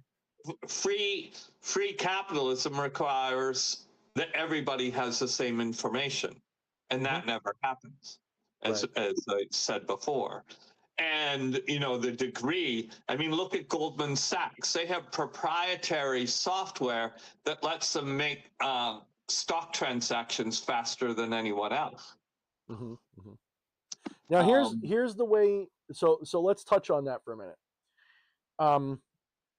I have never, as much as I am a minarchist libertarian who does prefer capitalism, I agree with you to a large degree. This is why I'm a minarchist. I don't believe that you can just, uh, at the current state of human evolution, at least, right? Let's put all the caveats on it. Let's put all the disclaimers, right? mhm. Given the human condition as it is now, our level of cultural realization, it'd be a totally different story if everybody was enlightened, right? If everybody was aware of their Yeah. conscious connection, it'd be totally different. We wouldn't need these systems. Well, no, But then since you could be a leftist anarchist and it would work, but that will it would be never fine, happen. and none of these systems are necessary at that point, right? Because we'd all just take care of each other like Yes, the body of wholeness that we are. the body of Christ. Right, the body of exactly. So, or whatever your metaphor. Good catch, by the way. Um, but barring that, since the human condition is what it is, there's always going to be a need for some sort of regulation. And I say regulation in the traditional sense. I don't mean Yes. we have to force people to live a certain way. I mean, in the definition of a well-regulated militia, in other words, a well-functioning, well-maintained civilization has some sort of a regulator, something that keeps things from going off the rails. That's your government. That's usually what that is. The problem is government is corporatized. So when government is in a profit making motive on any level, either because the government makes money or they're there to make the corporations money, that's where you get this seed of evil that ruins the otherwise beneficent possibilities of either corporatism or capitalism, socialism, whatever. And to Right? clarify, that's also exactly what was happening in Soviet Russia and communist China. But that's always been the intention, though. Yeah. It's always been the intention to corrupt the good idea, use it as a lever of power, and then use that to control the masses. That's always Yeah. been what it does. This is why, like, even it really capital. This is why I say to my friends, so long as we have an agreement on human rights, the fundamental, I don't care what system of economics we use to explore that. What I care about is I don't want someone saying that I can't own a house because you're not allowed to own property or something. I don't want someone to just come along, but at the same time, I don't want someone to be able to just come along and put me in the poorhouse and never have a chance to fend for myself because you own everything already. But So technically, in this country, you don't own your house. correct, because we live in a corporate system. Yeah. People don't realize in the year 1871, the United States Republic was replaced by a DC corporation under the British Crown. They don't know that. And oh, I thought you were still talking. I'm still watching the old feed. Sorry. I thought you were interrupting me. It was just your movement. Sorry. Let me replace my screen. There we go. Now I have the up-to-date screen. Yeah, people don't realize that we have been living in a DC corporation that was created around the year 1871. And then it was, from there, it only got worse. That's why we had, that's why at that point, the Constitution was put as a, kind of like those stop signs with the white line around them. The joke is those are optional. The Constitution became an optional body. It became an optional rule of law. That's why they were able to start, shall we say, eroding the strong protections the Constitution gave us, because the Constitution was no longer the ironclad highest law of the land. It became the obstacle for the corporation to get around. Okay, and once that occurred, that's when you started having infringements on rights. That's when you started having like real infringements. Obviously, slavery is an infringement on rights, but they got around that back then because they said that people who were enslaved weren't fully human; they were a little bit less than human. Right? That's always the excuse that is used for us, shall we say. I don't want to get into that because we're on YouTube, but let's just say I also read your briefly Talmud. That's all. I briefly addressed that in my open letter to Trump. Right. So because of this shift away from the constitutionality of this system towards a corporatization of the system, this is why you have the erosion of rights and the creation of a tax state. And once you have the creation of the tax state, taxes are a form of, everybody who's libertarian, what? They're a form of aggression. They're a form of coercion, a form of control. They're not. Now, the thing about that is people say, well, does that mean you can't have taxes at all? No, it simply means that since it is a form of aggression, it has to be completely justified by an ethical reason. So, for example, if you break into my house, I'm ethically justified to shoot you. It's not murder at that point. By the same token, there are ethical reasons why taxation can be allowed, but the litmus for why it's allowed has to be extreme or extraordinary. There has to be, and is it necessarily government's job to fix it? Is government in charge of that problem? Is it government's job to make sure the trash is picked up? Why is it government's job to do that? Who said that government has to do that? The only thing government has to do is say somebody's got to pick up the trash, not who, right? So this idea that we need taxation to pay for the trash pickup, that government is somehow responsible for trash, they're not. The government doesn't build your roads. The government doesn't pick up your trash. The government doesn't build your telephone lines. It has nothing to do with any of that. All the government does is regulate those things so that they are absolutely done. But we pay taxes, depending upon your area, of course. If you live in the country, they don't usually have municipal trash. It's usually, you got to pay for it out of pocket. It's an option, right? Because they figure you can go have a burning barrel or whatever, which then they make those illegal, so you can't do that. So then you have to pay for the garbage pickup, and that's how they get you with the double bind. So the state can't run the garbage. All it can do is set the laws that regulate the garbage thing, and your taxes pay for that regulation. It pays for that bureaucracy. That's what it's there for. The problem is then that bureaucracy bloats because each administration, they play a game where they build up the bureaucracy and then somebody slashes it and then they build it up again. It's just a wave that just goes back and forth, that's just constantly sucking at your resources. It's just a constant just taking. It's just not a taking that's a constant run. It's a, we'll let you have a little bit of break so that you can rebuild your wealth, and yeah, now we're going to suck in what you put out again. They just keep doing that over and over. That's why starting in 1871, all these bureaucracies started to form. You had the Department of this, the Department of that, and they just grew and grew and grew until the original government, which was a Confederate decentralized federation. The federal government prior to the Civil War was a minor functional, it didn't do what it does today at all, right? It was the states did everything. And the states were united by the federal government, but the states were in charge of just about everything. After the Civil War, and especially after the 1871 situation, the United States became a centralized federal corporation, not a republic anymore. Question for you. What's that? Do you think Lincoln was killed? So would Lincoln have opposed this form of this particular form of federalization had he been alive? Well, unlike most people, I don't necessarily think, I don't put Lincoln on a pedestal and say he was a great anything. My opinion, I wasn't there. I don't know what Lincoln was thinking. I just thought you might have a thought on it. No, I'm trying to come up with one, but I'm trying to be fair in that my gut says that Lincoln played a role in the gutting of America, but so did the Confederate forces. You have to understand the enemy that we're talking about, the cabal, which is my placeholder word for them. Mm-hmm. The cabal, their modus operandi, their MO, is to always create polarities in systems, then have them play against the middle, and they control the whole.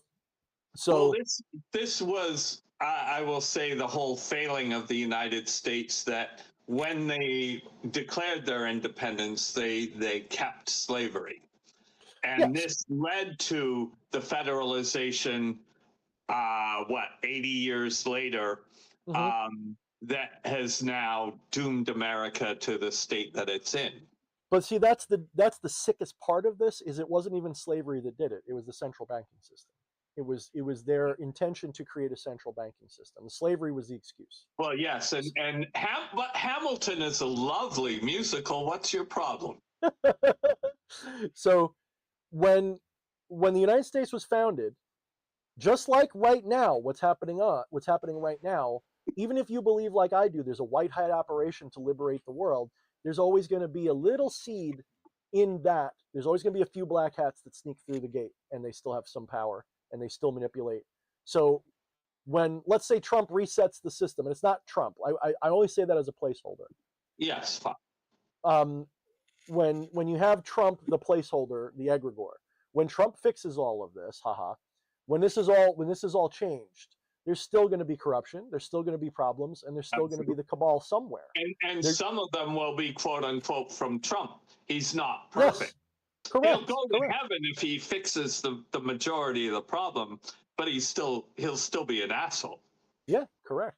So what you're going to end up with is you'll get a reset. We'll have a golden age for a little while, and then we'll have another clunk, and then we'll have to fix that and start going back up again. It's never a smooth transition from one to another.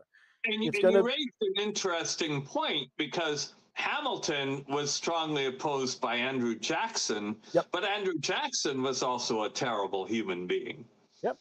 So we got to stop with the morality play, the purity spirals, okay? Plato addressed this so many times in his writing, talking about how the people who rule society, we have this weird hang up where we expect them to be saintly.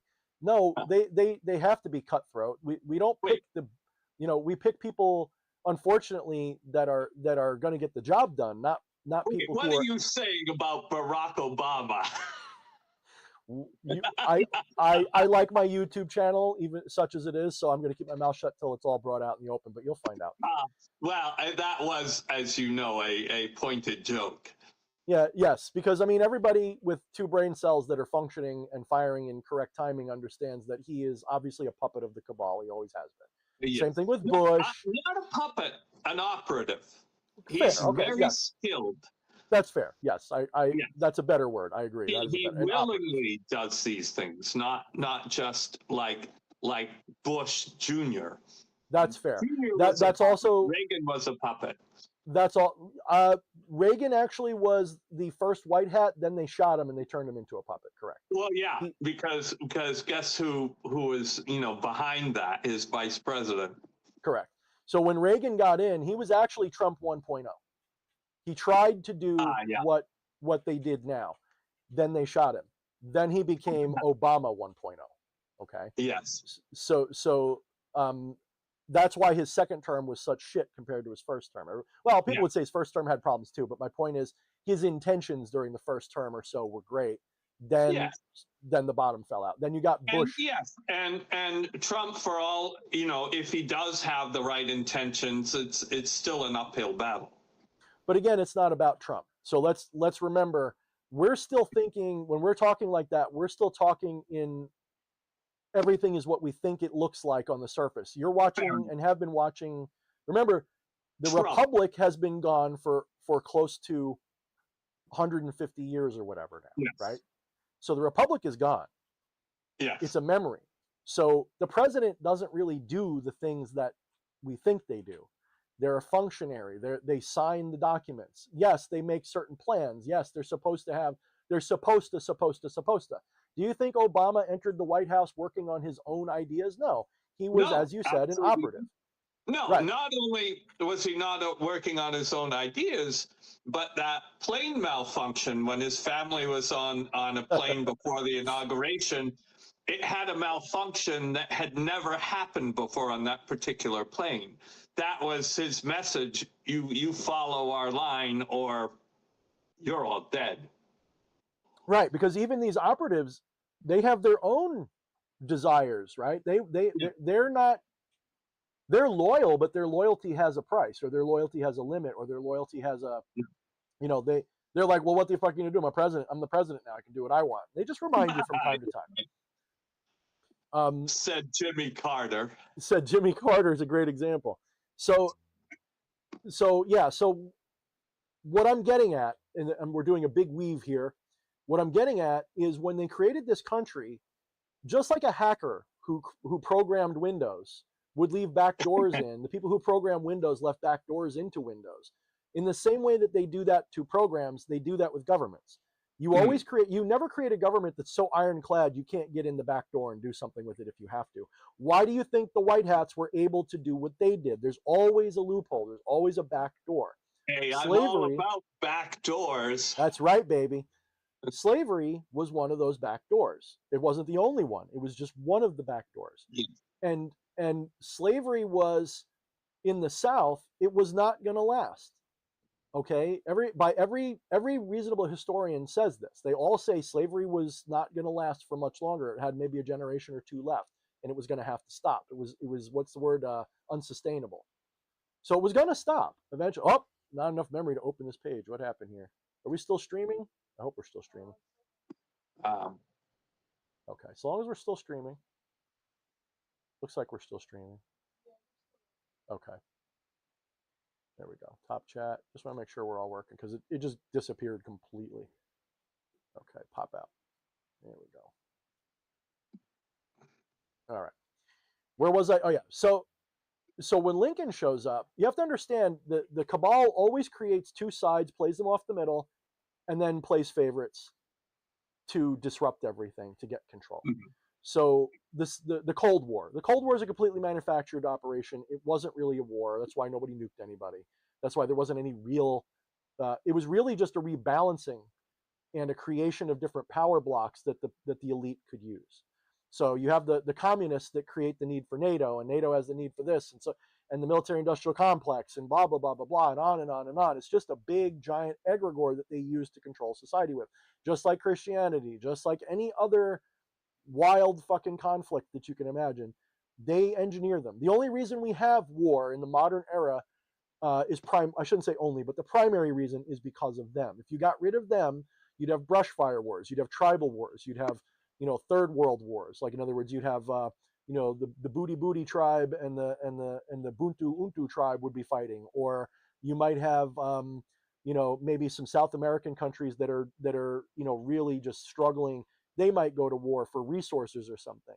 But that stuff I doesn't really happen anymore because it's not have really a the right. question for you. Yes, yes. Have you read any Kim Stanley Robinson? I love at least Red Mars, Green Mars, Blue Mars. Yes, I've read Yeah. those three. I would check, and the disclaimer is it's one of Obama's favorite books of the year, but I'm currently reading it, and I tend to agree with it. But I'd be curious to see your take on it. It's basically the Ministry of the Future is a theoretical ministry that's created to advance the rights of generations not yet born. I haven't read it since I was early 20s, so I'm Yeah, 47 now.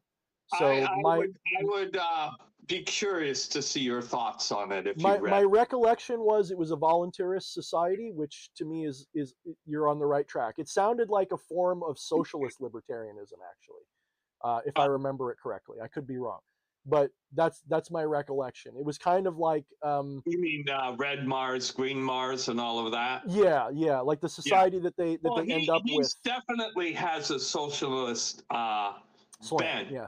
but he has a very good understanding of things for a Oh, human. for sure. One of the Um, things that he proposed that I actually loved was the idea of we're having a population problem. Instead of depopulating, create a credit system whereby people are born with 0.75 credits, and if you have one credit, you can have a child, and when you get two people come together, you get 1.5 credits. So you can have one baby and you still have half a baby left, which you can sell in an open market to afford a greater life if yeah. you don't want two kids. If you're rich and you want two kids, you got to splurge $1 million, whatever it costs to get that 0.5 credits. I love that system. A big thing he talks about in the Ministry of the Future is carbon credits. Mm-hmm. Which is bullshit. That's just a way to tax the air. Well, I mean, I have a problem with the whole credit system that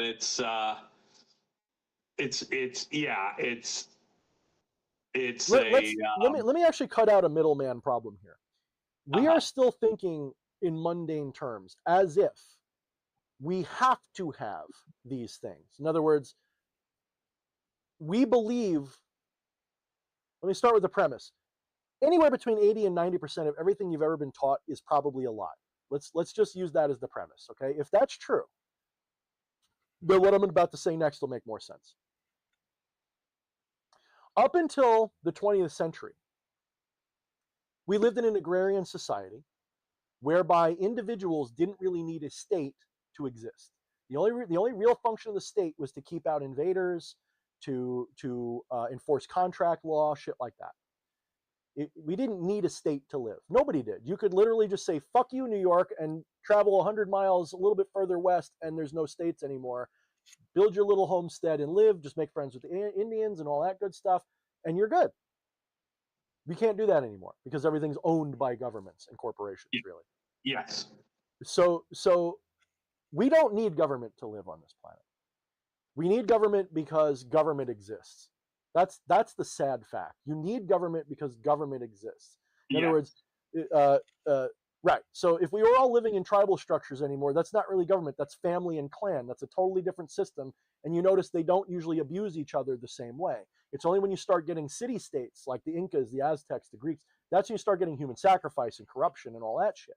So it's only when society builds up into a structured pyramid you start getting the abuses of human. Well, the question then, though, is that the end result of agriculture?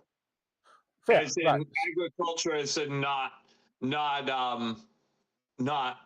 herding cattle, but as in growing plants, right, clearing land and growing plants. Right, is because government the end result of clearing land and growing plants? I mean, it seems to be, at least in our current paradigm. I don't know if it has to be, but that seems to be the way that one of the ways they did it, because the feudal lords always owned fiefdoms. Those fiefdoms were, of course, plantations. They were the equivalent of a southern plantation, if you really think about it. Right? So then the question becomes: would a non-agricultural, in the sense of clearing land and growing crops, would that support 8 billion people? Right. Well, not with our current modus of technological understanding in the public. And this is what I was getting at. So if we accept that 80 to 90% of everything that we believe is a lie or based on a lie or something along those lines, it opens up a door. I have said for 20 years now, the only reason that we even need economics is because we are still in a artificial scarcity society. We already have, I guarantee you, we have the technological resource and ability to create a society where there is no longer material need. Yes. There may still be material want, but there's no longer material need. We already, even without sci-fi technology, let's be clear. Elon Musk pointed this out. A lot of people have a problem with Elon Musk for various reasons. That's fine. Have a problem with him, but just listen to what he's saying. He was told by the UN at one point, well, this big rich guy buys Twitter, but he doesn't pay for the homeless in Africa or something. He said, give me a proposal. Because if you do the math, it's something like a fraction of our military spending budget. If we, what is it, like $33 billion? If we really put a solid chunk of money to the right solution, we could cure hunger and homelessness in Africa within a few years, could cure it. But we have tribal warlords that get in the way and all that. But let's just say, and Bill Gates, correct. So you have these entities that want these problems. We live in an artificial scarcity society. There is no reason for anyone to go hungry in this day and age. This is coming from a libertarian who believes in strong capitalistic society. Even I understand that there is no excuse for a single person to be hungry on this planet. Okay? There is such abundance that it wouldn't take much. Now, fair, the food we produce is poison. Let's be clear. Let's take that out of the equation for a minute. Let's just pretend that that's not the case. There's no reason for anyone to be hungry anymore. There's no reason. The same could be said for almost everything that's vital to human, not necessarily strong comfort, but a comfortable standard of living. That is already there. The only reason we don't have that widespread is because you have the cabal, ultimately, that's pulling the strings of division, that creates artificial scarcity so that every human at the bottom of that pyramid carrying that pyramid around instead of living their life. So when you take the cabal out, and then you allow humanity to have access to what they have access to, call it free energy, just as a catch-all, call it whatever you want. that sci-fi level 1 civilization, we could have been in that for close to 100 years already. That's not just my opinion. You have Dr. Greer, who's a bit of a wacko, but I like him. But he's not wrong. I know this because I see what technology's been suppressed and taken away from us and hidden. I know what's out there. I don't know how it works, but I know it's out there. Well, this is an interesting thing. You know, the Chinese curse, may you live in interesting times. We sure do. Well, no, we don't. We live in boring times, because in interesting times, everyone would work together and we'd already be traveling to other planets and everything else, and we'd work together, and that would be far more interesting than the bullshit that's being subjected to everyone now. Let me interject with a bullshit on that, though, because if you go back 100, 150 years and showed them the life we're living, they go, wow, I wish I could live that. I wish I could fly in a plane and sail the world in a few days and watch people land on the moon. So we live in somebody else's science fiction adventure. Well, there is that. And we also live in somebody else's medieval Wild West adventure. So, well, yes, because they're denying the science that would liberate people. Right. So they're not denying the science, they're hiding it. They're hiding it. So with that said, do we need to have a system whereby people cannot eat unless they work a certain amount of hours a day? Do we have to have a system whereby everybody, I'm not even saying UBI yet. I'm not even saying that, because that's the way that's presented is always, that's actually, that's always offered, at least in its current form, the way people offer it, it's always a control mechanism. It's always there with a string attached to it. If there was no string attached to it whatsoever, maybe it was controlled by a system that, you know, you could never have it denied from you. No matter what you do, they could never take it away from you. Maybe I'd be okay with it. So long as you're not forcing others to labor for you, it's fine. So what I'm proposing is this. We have the technology, hidden technology. So now I'm getting a little sci-fi level. We have the technology hidden whereby we could automate everything that people don't want to do. And it's not even enslaving AI, because it doesn't have to be genuine AI. It could be just that. Which is interesting, because a push is being created towards creating AI systems with human brain cells. Sure, yep. Which is slavery. But that would be slavery to me, absolutely. Yes, I would also agree that it would be slavery. Energy efficient. It's energy efficient slavery. I would argue that anything that has self-awareness, genuine self-awareness, it's slavery to impose it, to do to make it do anything. Absolutely. So, but I don't believe that a computer becomes self-aware through its process. It becomes self-aware, if at all, because awareness says, that's interesting, let me watch it. In other words, your computer is self-aware right now because you use it. Let that sink in for just a minute. Well, a doorknob is self-aware because you use it. Correct. That's the non-dual realization on one. That's one level of that. You can take this much further. That's the same argument for your body. Your body is self-aware because consciousness is watching it. Well, even more interesting, they're now learning that memory is stored throughout the body, not just the brain. Memory is not stored. The trigger for accessing the memory is stored. Because memory is not a recording in the human experience. Memory is a directory. When you have a memory, that's not a replay of a recording. So if I tell you, think back to your whatever, hypothetical 4th birthday or whatever that comes into your head is not a memory. That is a special kind of thought that is triggered by the self-referencing note, like a note on a piece of paper. You're actually recreating the experience for yourself. You're remanifesting it. You're not actually watching a memory. Memories don't exist.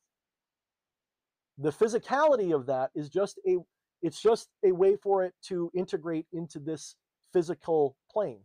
When you transcend this physical plane, you don't lose the memories. In fact, the memories open up, but you access them in a different way. Just like I've used this many times. I say, do you remember the moment that you downloaded the ABCs? No, because you never downloaded it. What happens is the ABCs, you don't have to remember the whole song to write a letter, right? You don't have to remember that whole string of letters to write a letter. They become intuitive and they spontaneously reappear. In other words, you've learned them, you don't remember them. Learning, Plato says, is a form of memory, remembering. But it's not, when you learn something, you're not acquiring knowledge, you're forgetting ignorance. So in other words, if I teach you the ABCs, you're not gathering the ABCs into a pile and that's your ABCs. You're taking the clouds away that prevented you from seeing them before. So memory is just a way to access things you already know. Forgetfulness. So memory is a function of forgetting. Your body forgets. Your brain, your embodied mind forgets. That's what your memories are. So I'd love to talk to a neuroscientist and say, have you tried flipping the script around and saying, instead of where are memories stored, where is ignorance hiding? How is ignorance stored? Okay. And then what is a memory? Is a memory just a hole poked in that film of ignorance? Is that all? So your body is just ignorance. And memories could be little poked holes that let you see things that you know. This leads to two thoughts. One is, just because something is simple doesn't mean it's easy. Correct. In fact, the simplest things are always the hardest. Secondly, I just have to laugh that this is the outcome of a political discussion. Well, we can guide back into that, but it's fair because memory. I'm not complaining. I'm just observing.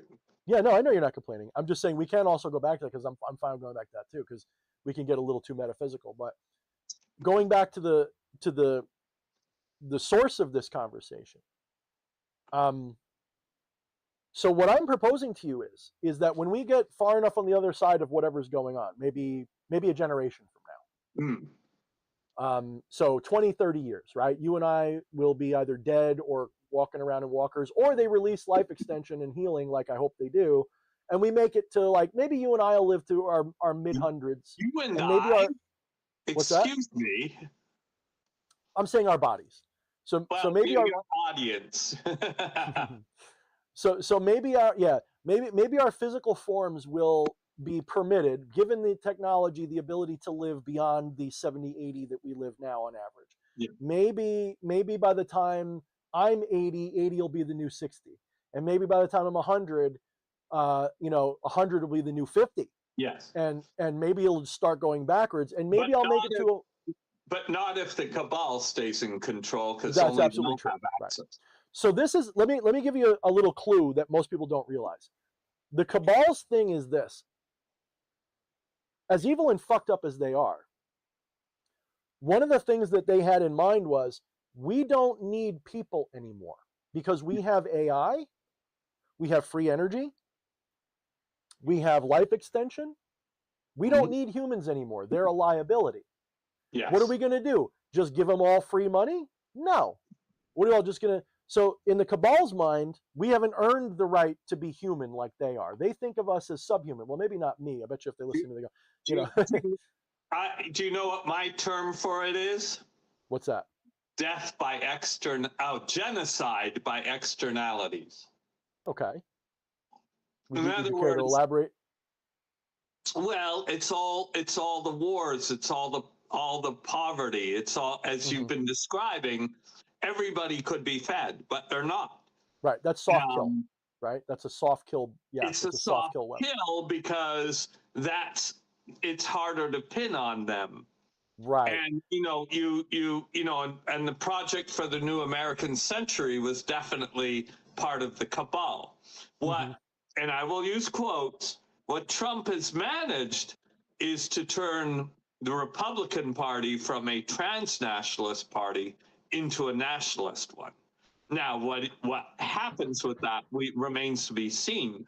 But the Democratic Party is a wholly or cabal party. I'll use your term. Both parties were a cabal until Trump. Correct. Because it's never been about the parties. Trump is not a Well, Republican. no, it's a distraction. The Correct. parties are to think people have a choice in matters. Remember what I said before. What is the cabal's MO? Take a unified culture or whatever you got, split it in half, make them fight. Yeah. Yes. And then you control that fight by Yes. funding and whatever else. Okay, Yes. so they took the body politic of America, which I don't even know what the original parties were anymore. I forget. I don't even know if there were parties right off There the bat. was a Whig party, I think, and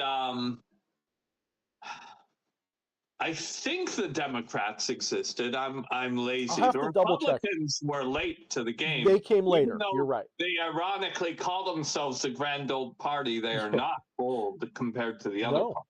that's right. You're right. So the parties are bullshit. We know this. Okay, everybody with, again, if you have 2 functioning brain cells, you know parties are bullshit. Yes.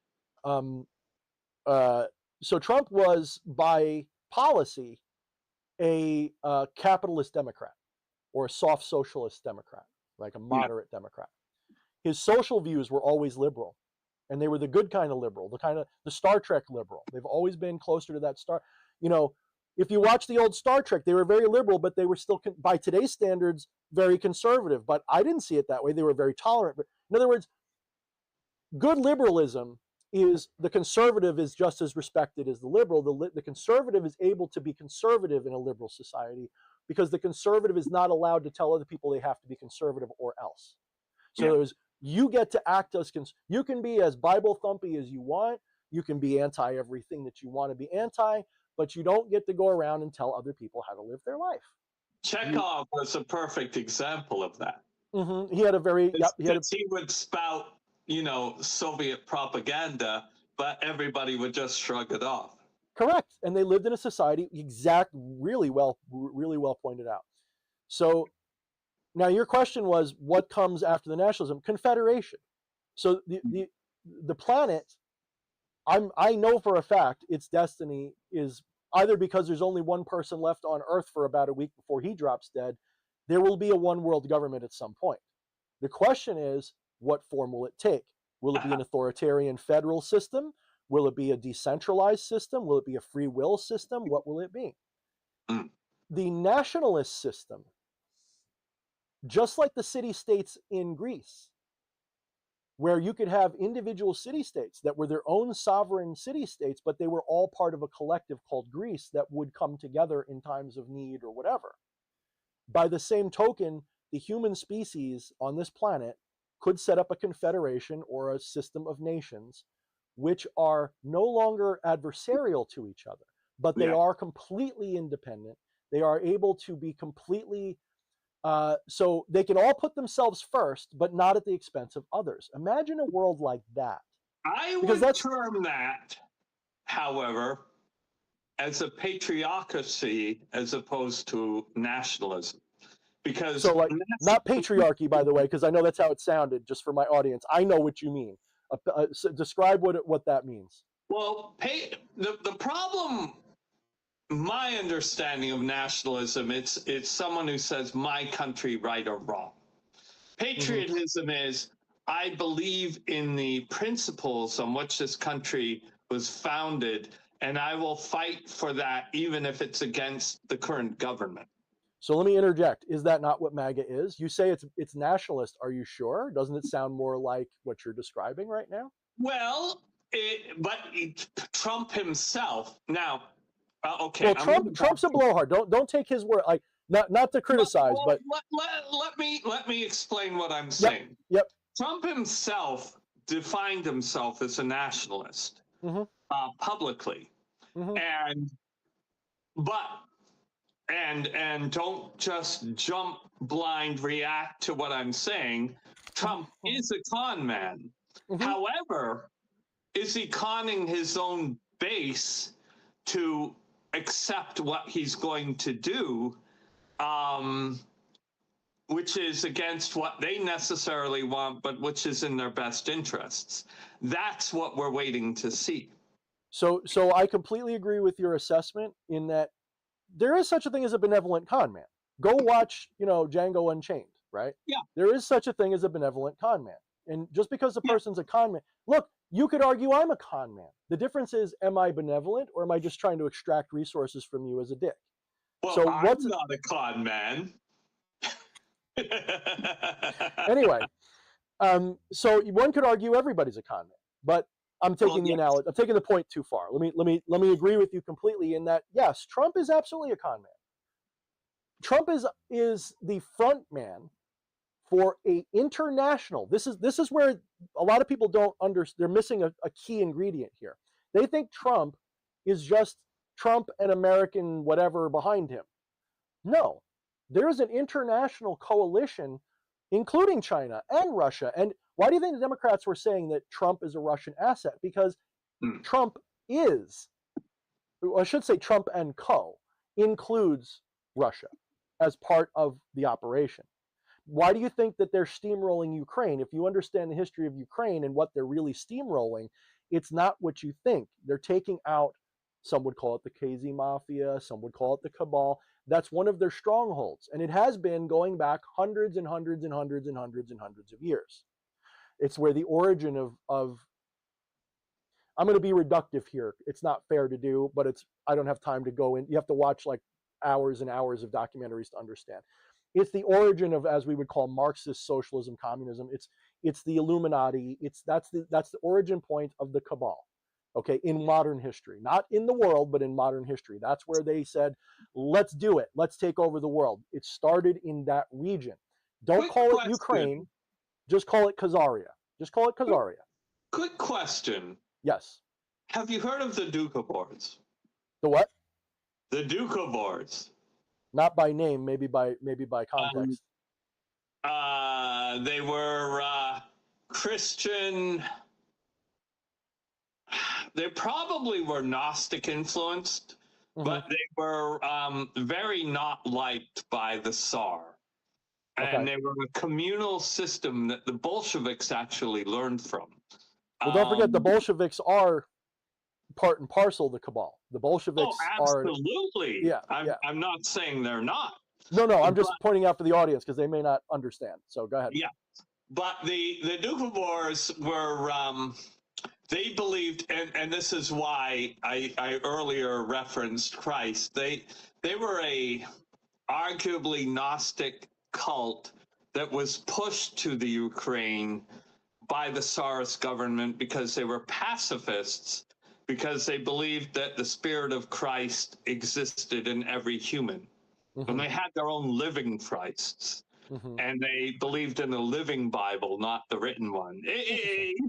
Whatever. I'll have to look into it. I've never heard of that. Yeah. Maybe in Facebook, give me the spelling. I'll look it up. In the 1800s, they were pushed to the Caucasus on the border of Turkey, where they expected the Turks to kill them, but that didn't happen. And then Tolstoy, actually the last book, and I can never remember because sloth, I get it. The proceeds of his last novel went to helping the Doukhobors move to Canada. Okay. And that's where one of the Bolsheviks fell in with them and learned their communal systems and then applied it to the whole Bolshevik bullshit. I see. Okay. Yeah, but that's the point. If you want to look into that, if since you're saying the Ukraine is the fulcrum of the cabal, the modern cabal, yeah. Yes. And you have to, if you go back further, it turns into Phoenicia and it turns into the Amorellites, or however you pronounce it. It's but it's the irony is, everyone says the Jews, right? But that's a scapegoat. That's a red herring, because the people we're even talking about wouldn't be accepted by Jewish people either. If you knew what I know, they would be like, those aren't Jews. That's a radical sect of disgusting Saturn worshipers that, it's not even what people think. It's the Frankists Sabbateans. It's not what people think. So like, you can't blame the Jews. In fact, it never, not to bring up the H-Man. H-Man was a puppet, the bad guy from World War II. He wasn't an operative. He was a puppet. And half the time he didn't even, I think at some point my gut says he started off with real ideas, then they got him and they controlled him and he was a puppet. But And, you know, to keep this from being banned, we won't go further with that. I'm But going pretty far, but yes, you do have to be careful. Like Robert Sepper, I don't advocate everything. I'm not when I say I know I what you're implying, but mhm. if you want to keep this from Yes, being yeah. banned, don't say it Oh, directly. I've said it plenty, but no, I know what you're saying. If people get turned off, they hear that, they go, "Oh, he's a." No, I'm not. If you understood what I'm talking about, which you probably do, and many of my audience do, you'd understand. Like I've fought for my Jewish friends. I've bled for them, and I would do it again. I don't. It has nothing to do with that. These people hide within that egregore. They use it as a shield, so that if you criticize them, they get to say you're an anti-Semite or you're Or against the Jews. anti-Zionist or whatever. Right. Yes. Well, Zionism is evil. The form that we get, I'm not even saying the true form of Zionism actually isn't what people think. Mm. The true form of Zionism has nothing to do with picking one chosen group of people and exalting them above everybody and ruling the planet as Israel. No, it's a metaphor. It's a bigger thing than that. Yes. But what they have created is a nationalist Zionism. We you know, the term should be neo-Zionism, just like there's Fair. Yep. neoliberals. Yep. You Yep. know, most Democrats are Are neoliberals. neoliberals. They're not liberals, and liberal itself is a very dodgy term. Just like a neocon, just like anything else. There's Yes. corruptions of what I mean, I think we could all argue whether you love or not love conservatism or liberalism, neither one of them by themselves is a sane perspective. They both have a problem. They only work when you blend them a little bit and you get Well, something and that that's even what I was saying about socialism and capitalism. Mhm. It's you know, they need to be blended to the benefit of the people, but they rarely are. Right. And you need an overarching authority to adjust that, which is Republican democracy or Republic style. Yeah, At least that's the republic best one we style. came up with anyway. Yeah. Um, On the other hand, people are worthless shit and they deserve what's happening to them. and just for sake of argument, let's say there are aliens or entities that are more benevolent and more self-realized that wouldn't enslave us, but would control us in the most benevolent fashion where it's about free will. They just make sure we don't destroy ourselves or something. Yeah. You know, Well, we were all okay. children once. We were all children once. Question for you. Yeah, yeah. Your take on the reptilians. Opinion wise, I believe in them. Factually wise, I don't know. Now, do I believe are they physical? I don't know. I believe they are. I currently believe that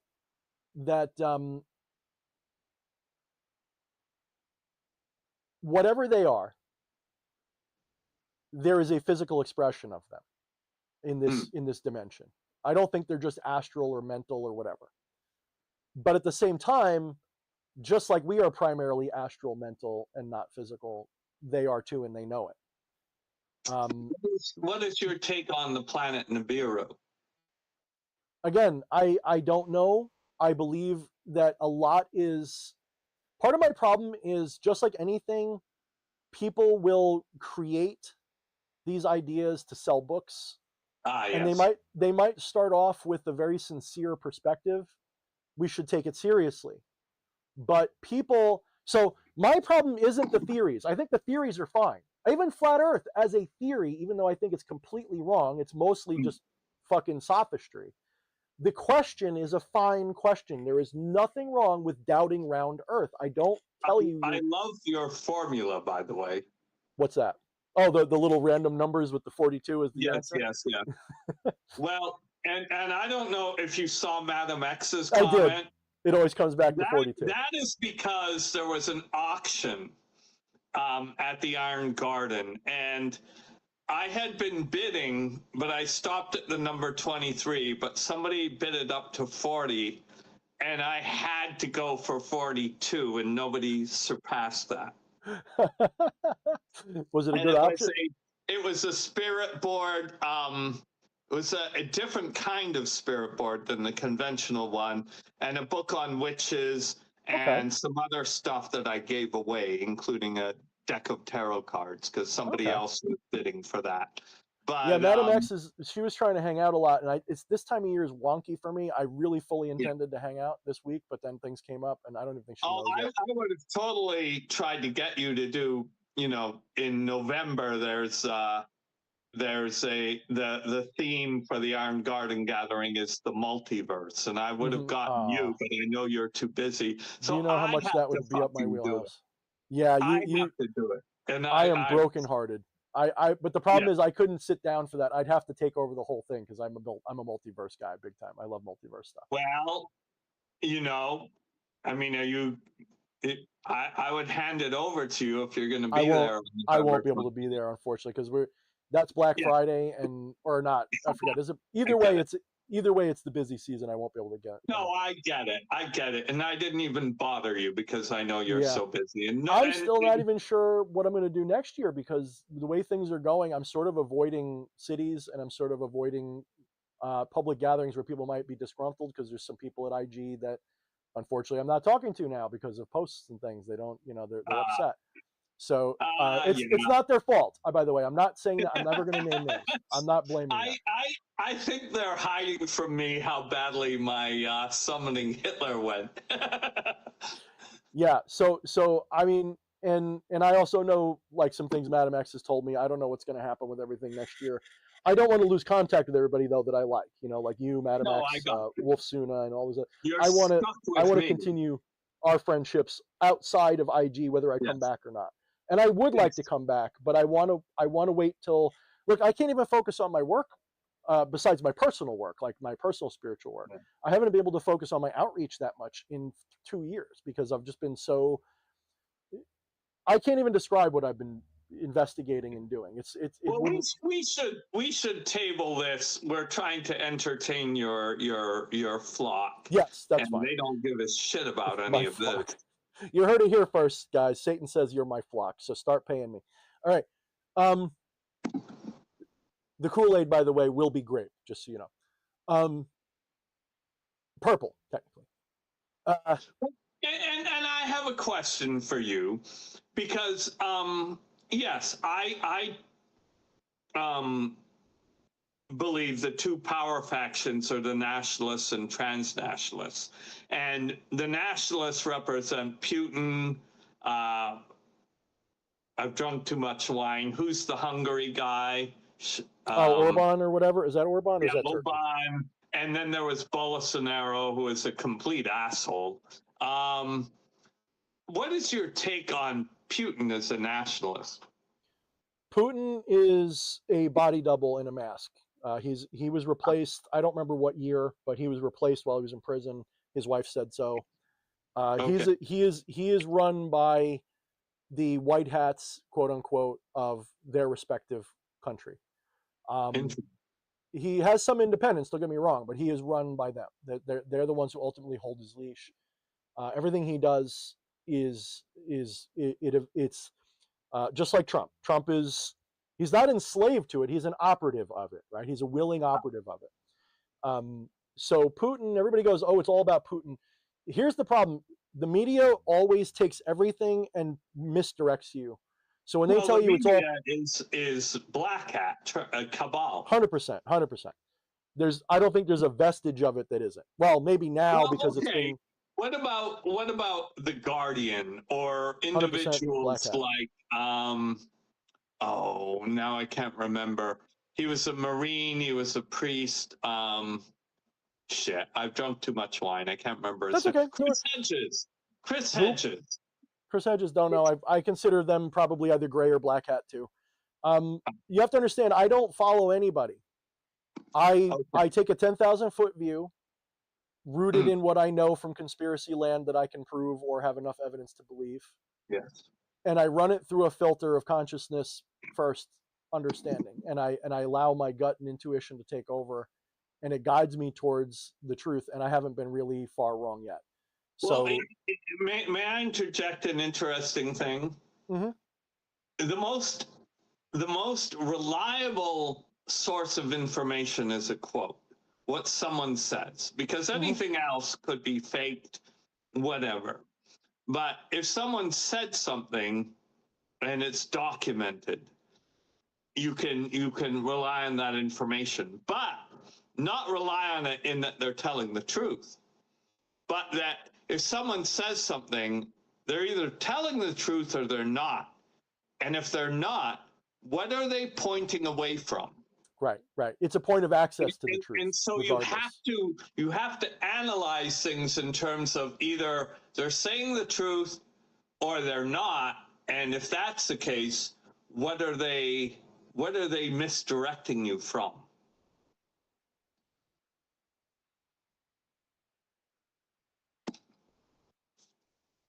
Hello?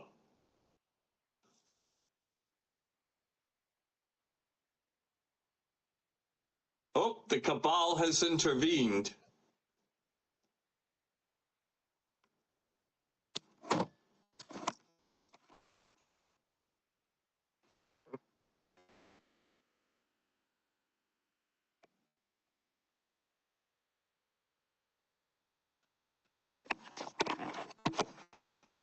Right, there we go. How's that? I think it was my microphone. My microphone ran out of battery. It's only got a 2-hour life. Oh, okay. I thought it was the cabal. What was the last thing that I was audible for? What was the last thing you could hear? I don't know. I was talking, so I don't know. You know, I was saying basically that if that if someone's the quote is the most reliable piece of information because they're either directing you to the truth or they're directing you away from the truth. Absolutely. And then you can look what they're directing away from to determine the truth. Yeah, I was going to say, as a good example that's relatable to more people because it's not political or politicized. How about that? Let's stop calling it political and say politicized. Yes. Because truth is truth. If the enemy is invading your country, it's not political to get up on your soapbox and be like, we need to do something about it. That's not politics. But the response to the enemy invader can be politicized. I don't argue politicized topics. I argue the truth.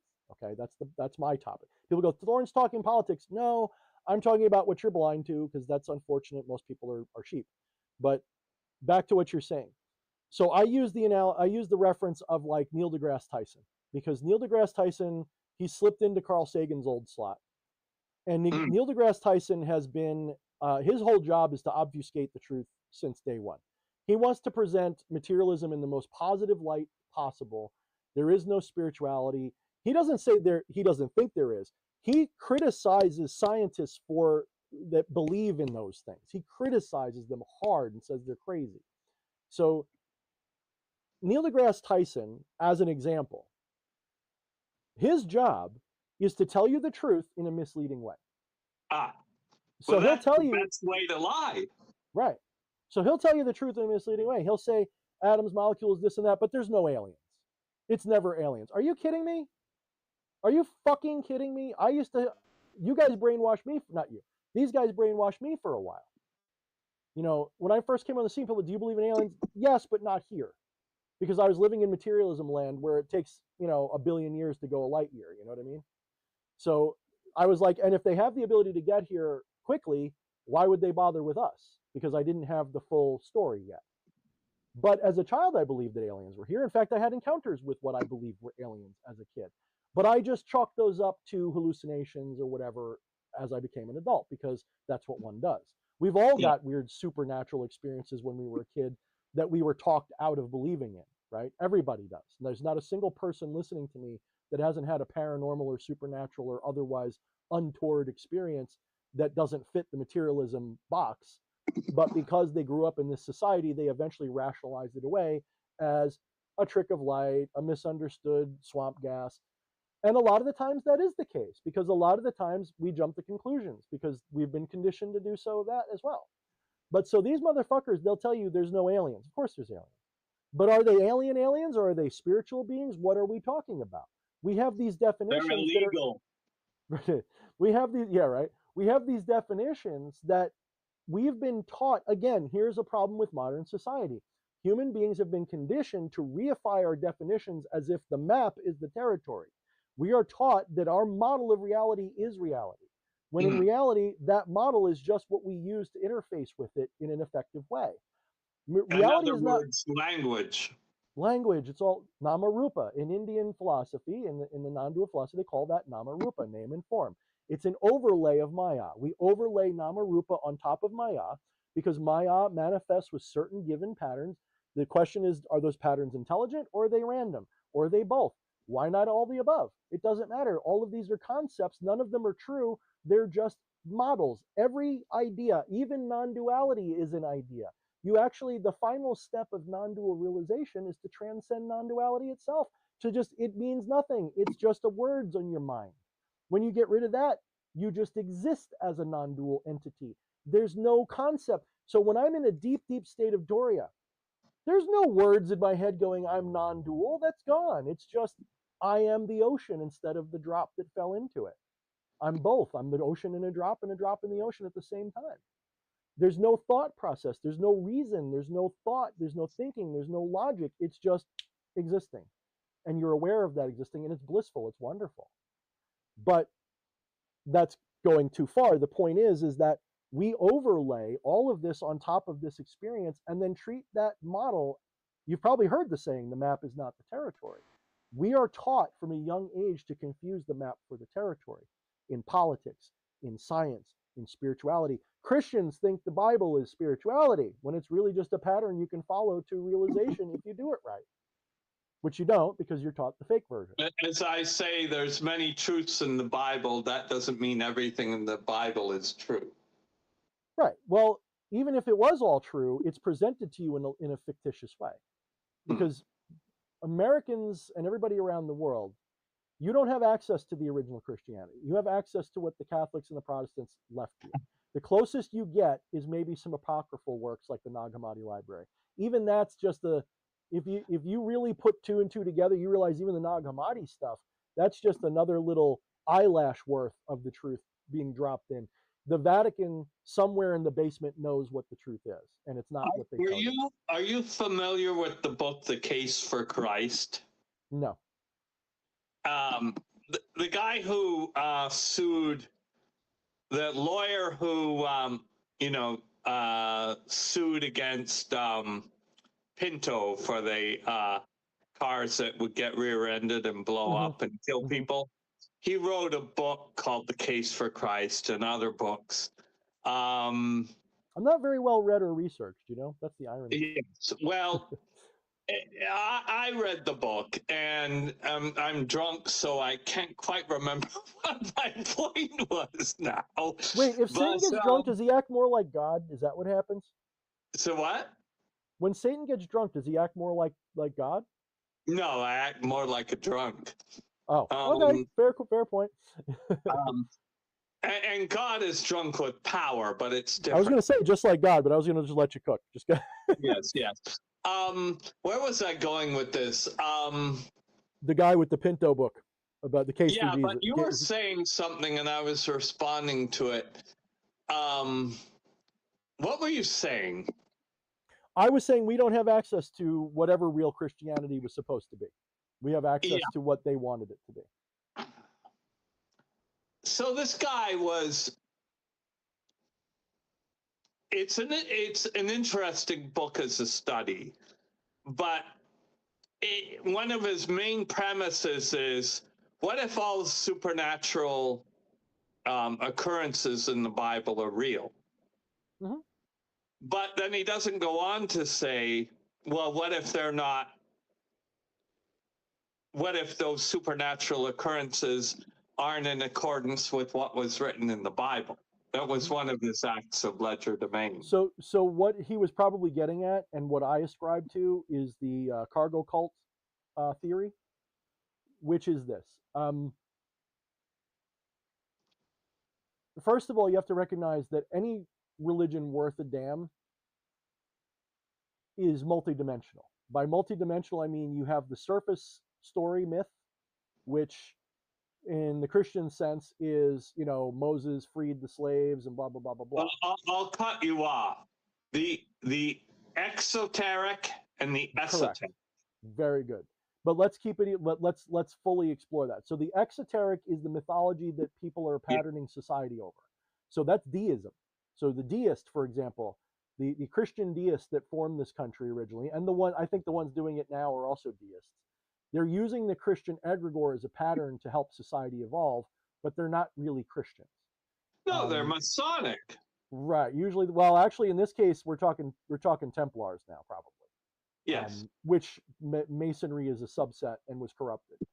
The Templars, most people believe Trump and co are secretly predominantly Templars that are doing this. Interestingly enough, good guy Templars, not the basically Gnostics. They're basically evolved. Uh-oh.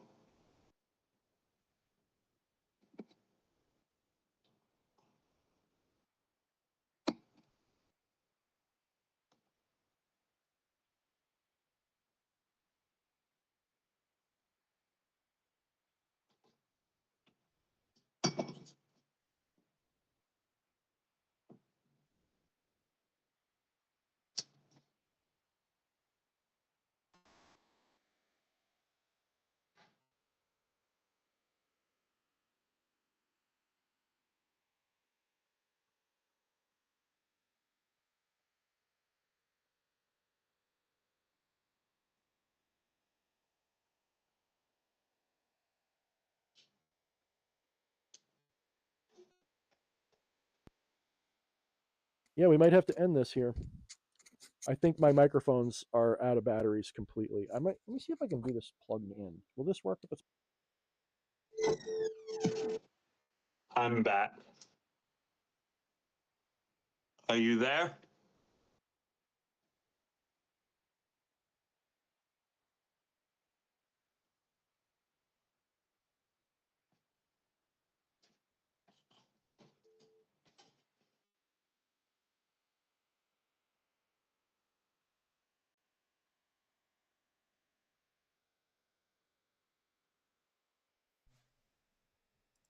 Let's see. All right. Is this working? That's probably a good sign that I should probably quit soon. It shows it's registering, so you guys should be able to hear me. Just, it's working again? Okay. Yeah, these little lapel mics I got, I thought they had a longer battery life. I might have to, these were pretty cheap. I'll probably have to buy a couple of new ones. They sound okay, but they don't have enough battery life. My Yeti died, and I don't feel like spending another $150 to get a new Yeti. All right, so what I was trying to say was, depending upon where we got left off, all good religions are multidimensional. There's an exoteric and an esoteric side. The exoteric side is what mundane Christians believe in. The esoteric side doesn't necessarily do away with the exoteric, it just deepens the understanding.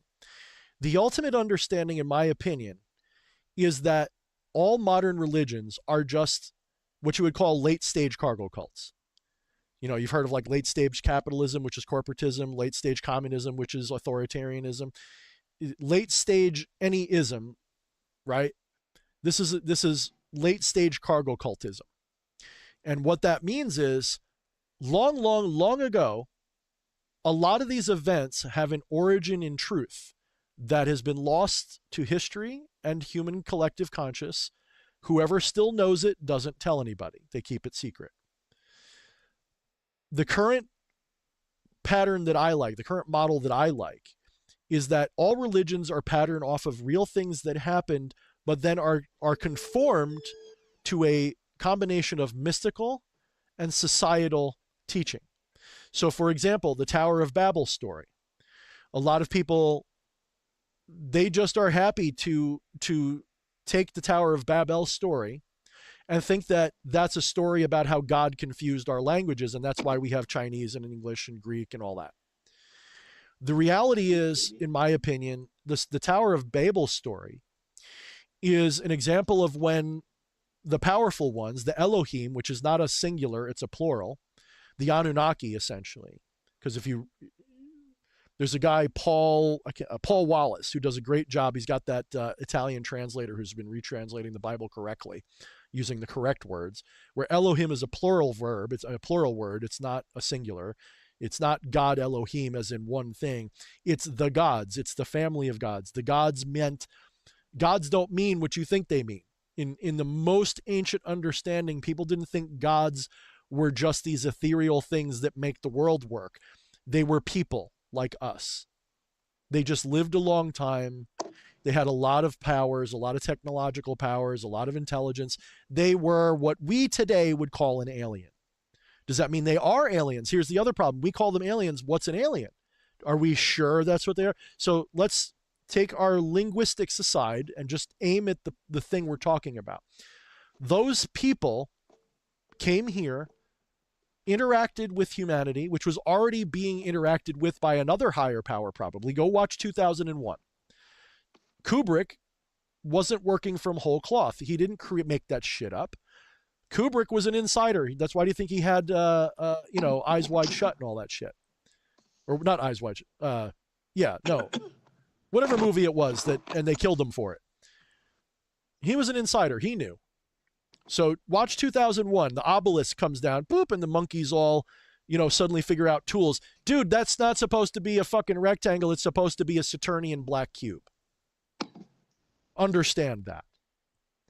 So this group comes down and interfaces with humanity and intervenes in our evolution, intervenes in our society, our culture, our civilization. And those were the gods. So they took those events and turned them into myths that contain anywhere between 3 and 100 levels of meaning, maybe not 100, but you know what I'm saying, a lot of levels of meaning.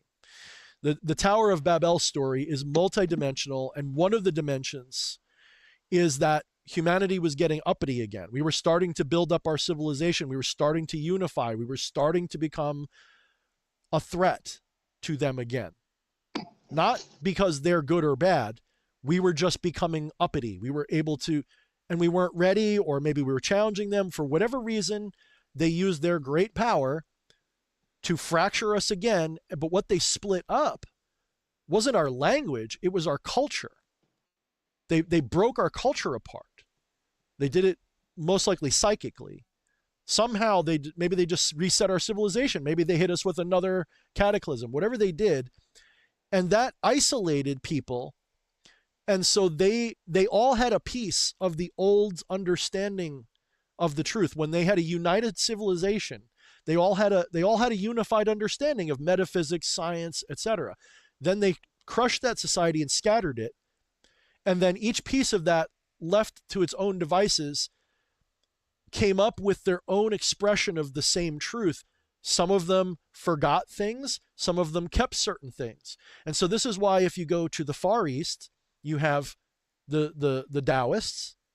But what they're describing is just as resonant with Advaita as it is with Celtic, as it is with Native American, as it is with African. They're all resonant with each other, but they all emphasize a different part of the same puzzle.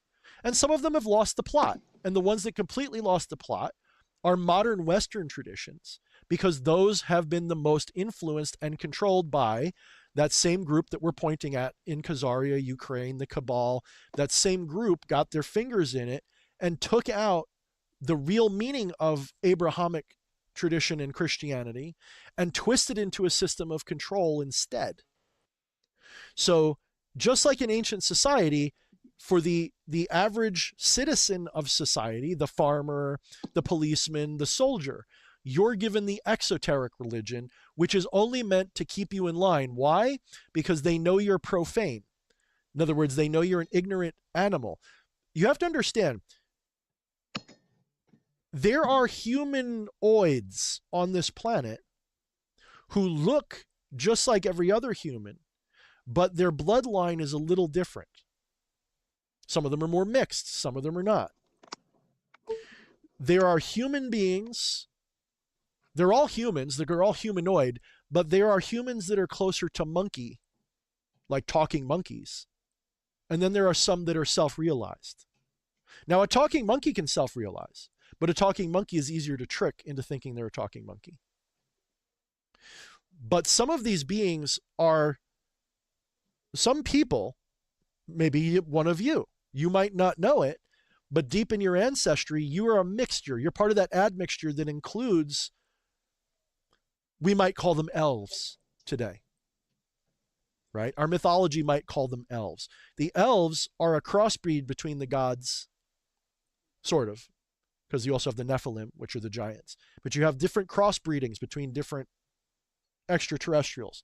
The elves, my understanding is, which may be wrong, the elves are just those humans that are less corrupted by the animal aspect. In other words, me, I probably have elvish, so to speak, because my bloodline, if you trace it, call it a blue blood, okay? I have royal blood.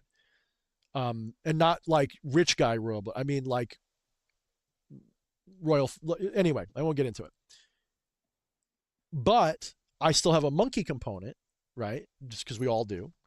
That you have to rise above. In fact, there is no such thing as a monkey human. But this cabal, they see you as monkey humans. So they treat you as such. They treat you as animals. They treat you like animals that can talk. So they don't give you the esoteric truth. And oh, by the way, the esoteric stuff that you have access to in the modern world, that ain't it. That's only a piece of it. They won't, and they can't give you the whole thing. They can only give you the door kicker knowledge because they can't keep that from you. It's impossible. There's always a way to realize what you are baked into what you are. So they can't ever, they can't just make non-duality, monism, Kabbalah, they can't just make that go away. What they can do, though, is they can demonize it. They can say, listen, Christian, don't you go anywhere near this mystical stuff because that's Satan. They can go to India and say, oh, yes, you can go to Enlightenment land, or you can worship the deities. You can worship the devas. You see what they do? So they take the truth and they obfuscate it. They occult it. They give you an exoteric religion, which is always bullshit. And its only real function is to keep you patterned in society so that you're not a murderer or something. That's all they do. So they were wise on one hand because they realized that not everybody is evolved enough for this deeper esoteric truth. So what do you do with those people? Well, you give them a morality play to pattern their life after, and they do. And you get a stable civilization you can rule over. And if you're a benevolent ruler, that's one thing. I'm not advocating for it, but that's one thing. But we put the wrong people in control, as usual. So, ooh, that was a bright flash. What was that? Maybe that's the big nuke. I hope that's the nuke. We're just going to see a big static fireball. What's up, EA Coetting? What's up, brother? So, Satan, I think we should probably round this out. And what time is it? Yeah, let's finish out the hour. So, is there anything you want to bring up in the last 10 minutes or so? You want to give us your links again so we know who you are? Assuming you can still hear me. Oh, you can't hear me. Oh, shit. Oh, I'm so sorry, dude. Everybody else can. I am such a dick. How about now? Yes. Dude, I am so sorry. When I switched over, I thought it switched over for you automatically. I think I've been ranting for 20 minutes going, what do you think, Satan? What do you think? And you've just been like looking at me like... about 20, but yes, I've just been, drinking some water to alleviate my drunkenness and all that. And peeing. All right. So, guys, I apologize. I have to also mention, this is all on me. I haven't run a group live stream in, 6 months? So... I don't remember how to do this crap. It's all on me. I've been a terrible host. One of these days, I'm just going to have Satan talk without me here. Blame me. I don't want to. It's because you want me to. You have to. That's your job. That's my job. Oh, your job is to be blamed, so I should just... Okay. I blame Satan. It's his fault. He didn't tell me what I was doing wrong, which is, because he's a dick. Fucking... Yes. I should ask God. You should. God, help me, God, to understand what I've done wrong. Oh man, that sucks. I really feel bad now. Yeah, I guess you've been out for about 10 minutes now. Yeah. Well, I said a lot of good things, which I'm not going to repeat, but you can watch it in the restream. Oh, yes. Because sloth is my favorite sin, and I'm certainly going to do that. So, all I was doing was riffing for about 10 minutes on the whole esoteric thing. So, yeah, I was just saying that ultimately all of this is sort of what I call a late stage cargo cult. Like religion is a late stage cargo cult. Define cargo cult. So the exoteric religion is a late stage cargo cult, and a cargo cult, if you Google it, it's basically the short story is this: during World War II, when we were doing the island hopping to get to Japan, the Allies would go from island to island, and they'd build air bases and whatever else. And in many areas, they ran into Peloponnesians and all these kind of natives living on these islands. And when they did so, obviously they couldn't just build their airfield without making nice with the natives and so on. So they'd exchange things. So G.I. Joe would show up with his aircraft carrier, and he would give them chocolate bars, and he'd enlist their help to clear the fields and all that. And they had their religious, spiritual beliefs already. And then once the G.I. Joe left, those people considered G.I. Joe to be a god. And so what they did was they started, if you look it up, there's people to this day, they still maintain faux airfields with fake airplanes and fake conning towers and all kinds of stuff all over them. They walk around with bamboo guns, like they're soldiers. They call to whatever, Johnny, G.I. Joe. They call to him on fake radios. They can't wait for him to return to save them. And many of them even know it. Many of them, even to this day, they know, because they've been civilized now, they know that was just G.I. Joe, and their religion is still maintained. Because encapsulated in that cargo cult symbolism is the metaphor of their faith. You think it's valuable. They don't care if it's a fake story. It's still valuable. They're like the ultimate chaos magician who's decided that they're going to use, Marvel's universe as a religion because it contains things they can use. And that's basically... That's like the punchline of the movie The Life of Pi, yes. Yeah, or the gods be crazy or anything like that.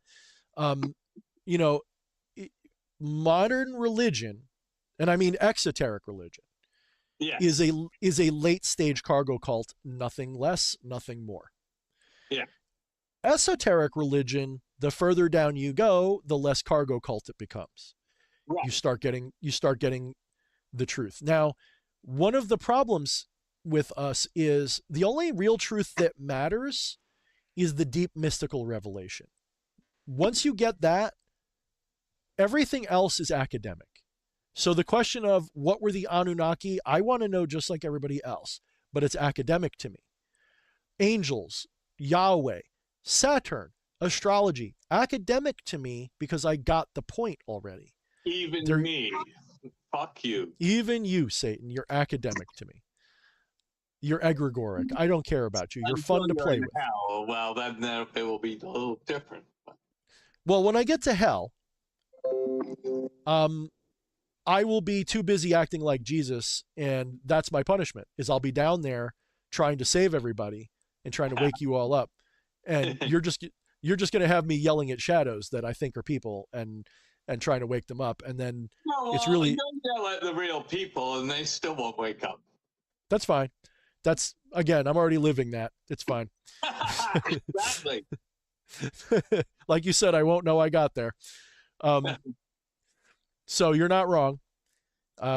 Yeah, so I think we're going to take off. I would like to have you back, Satan, and I would like to especially the geopolitical conversations. I think it's good to have a knowledgeable person to occasionally riff with. So we will have to do this again, but you are also, not by trade, but definitely by hobby, into being a comedian and stuff. So where can people find you online? You're not like a big name or anything, but you do enjoy this stuff, right? Let's see. The best way to find me is on Instagram at Satanovision. Here, I'll look it up. Hold on. I can probably get powers. I need glasses. I mean, he is Satan, guys. He doesn't have any powers. He's literally just the scapegoat. That's all he does. Well, no, I can turn wine or cheap beer into piss. I can do that. Did you ever Twitter by the same name? It looks like you had a Twitter. I don't use Twitter. You know, I have Twitter, but I've never fucking used it. Hmm. I got it in 2007, but I don't use it. That's probably you. Hold on. I'm Wow, trying to. I'm in Asian Instagram right now. It's pretty funny. I'm trying to find myself, and it's not working. Satan _O_ vision is my Instagram, and there you can, you know, revile me for my open letter to Trump if you so choose.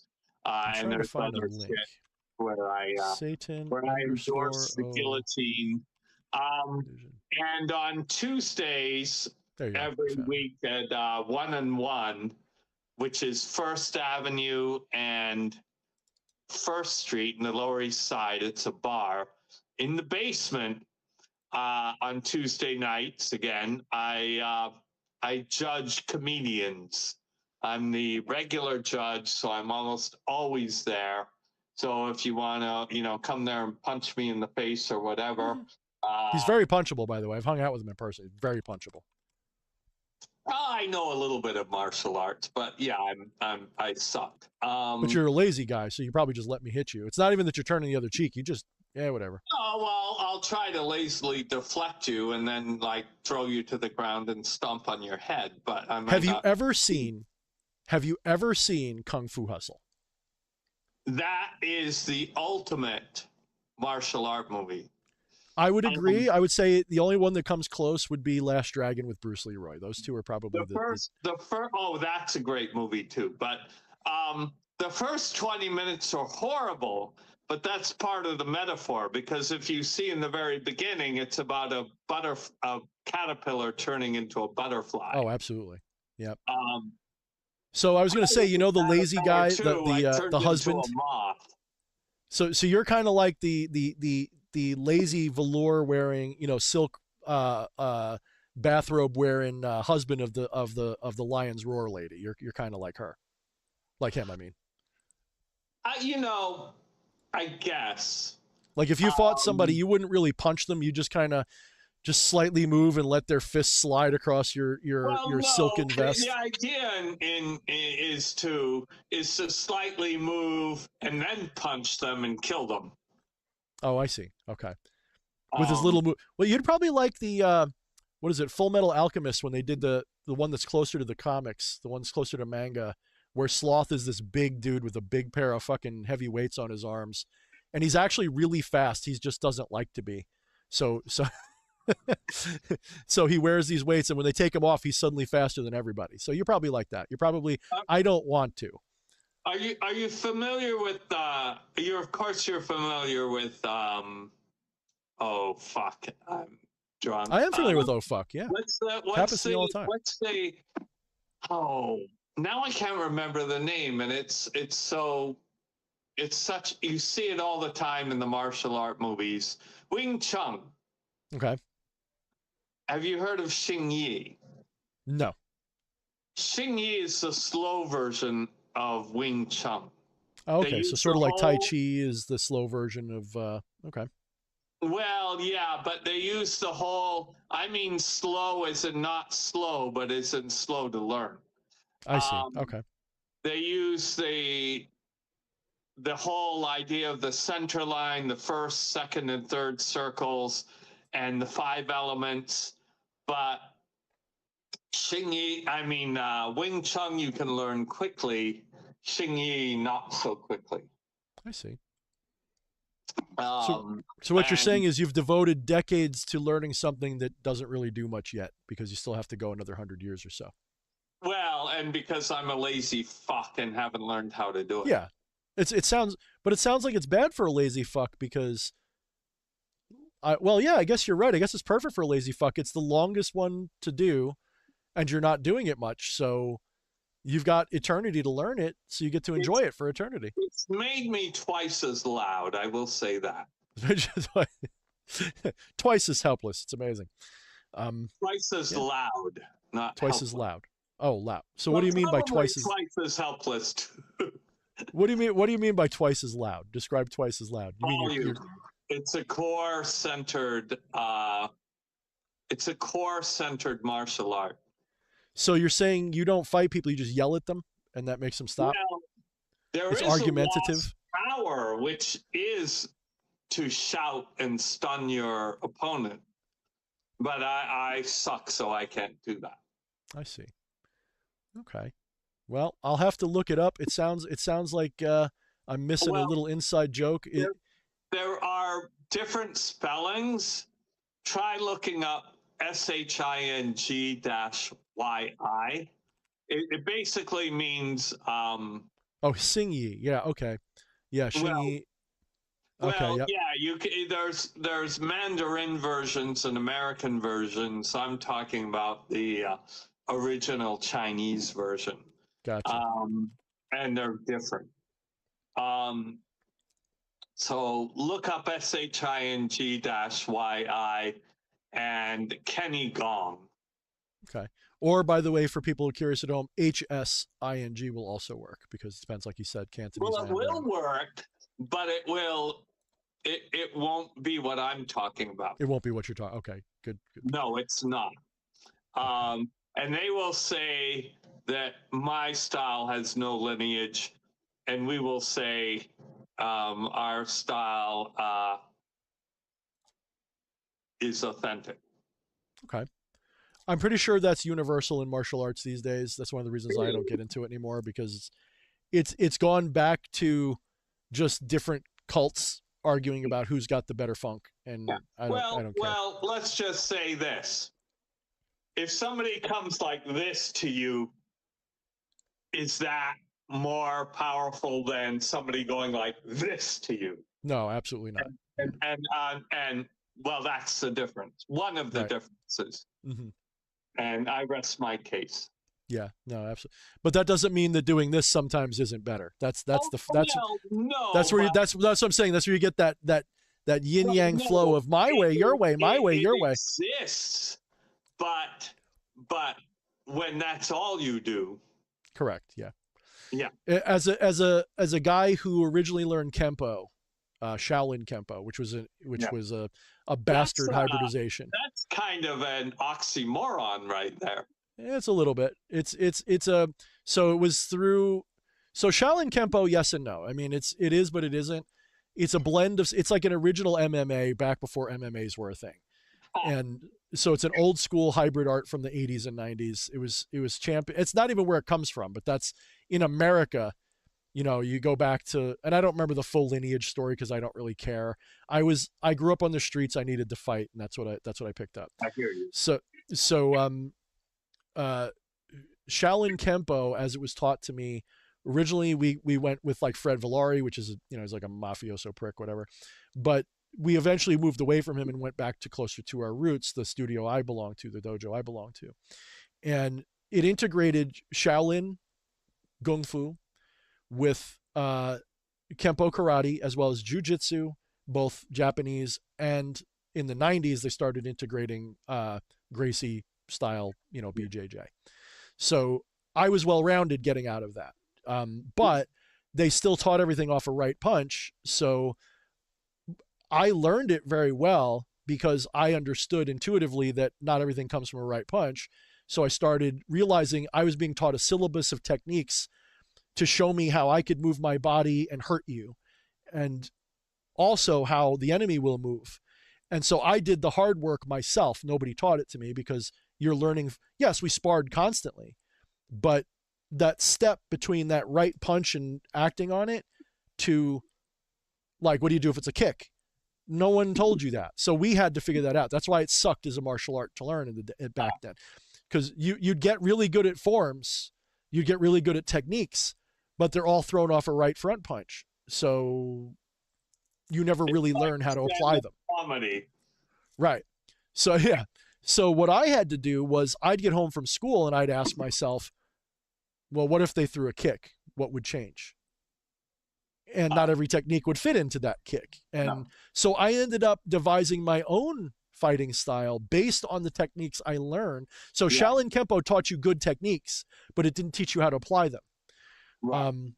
My school went a little further because we did a lot of sparring and ground grappling and everything else. So you did learn, but it wasn't structured the way it should have been.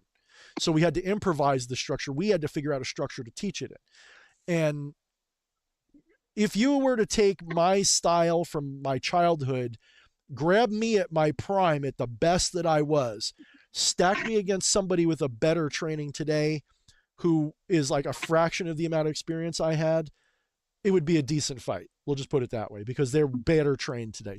So martial arts, here's the ultimate secret that I learned, I think is true from the people that I learned it from. It's not a question of which style is better. It's about which one teaches you to fight better. And there's a distinction there, because there's only so many ways you can move your body. There's only, you have, your body has limits of joints and things. So there's only so many techniques that your body can really do, different ways to do them, different nuances. So you're really talking about variations of the same theme, ultimately. Well, that's where Xing Yi might argue a little. I'd have to see, but what I'm saying is a punch is a punch. You have an elbow, you have different knuckles, you have different things, but the principle is usually pretty similar across the board. Well, so then there's also density change. There's connectivity, like the fascia, sticky hands. Tendons. Oh, okay. There are other things that play into it. Sure. All I'm trying to say though is that it's not an infinite thing. There's only a small box. The idea is the masters encompass it all, however they learned it. So I'm losing you.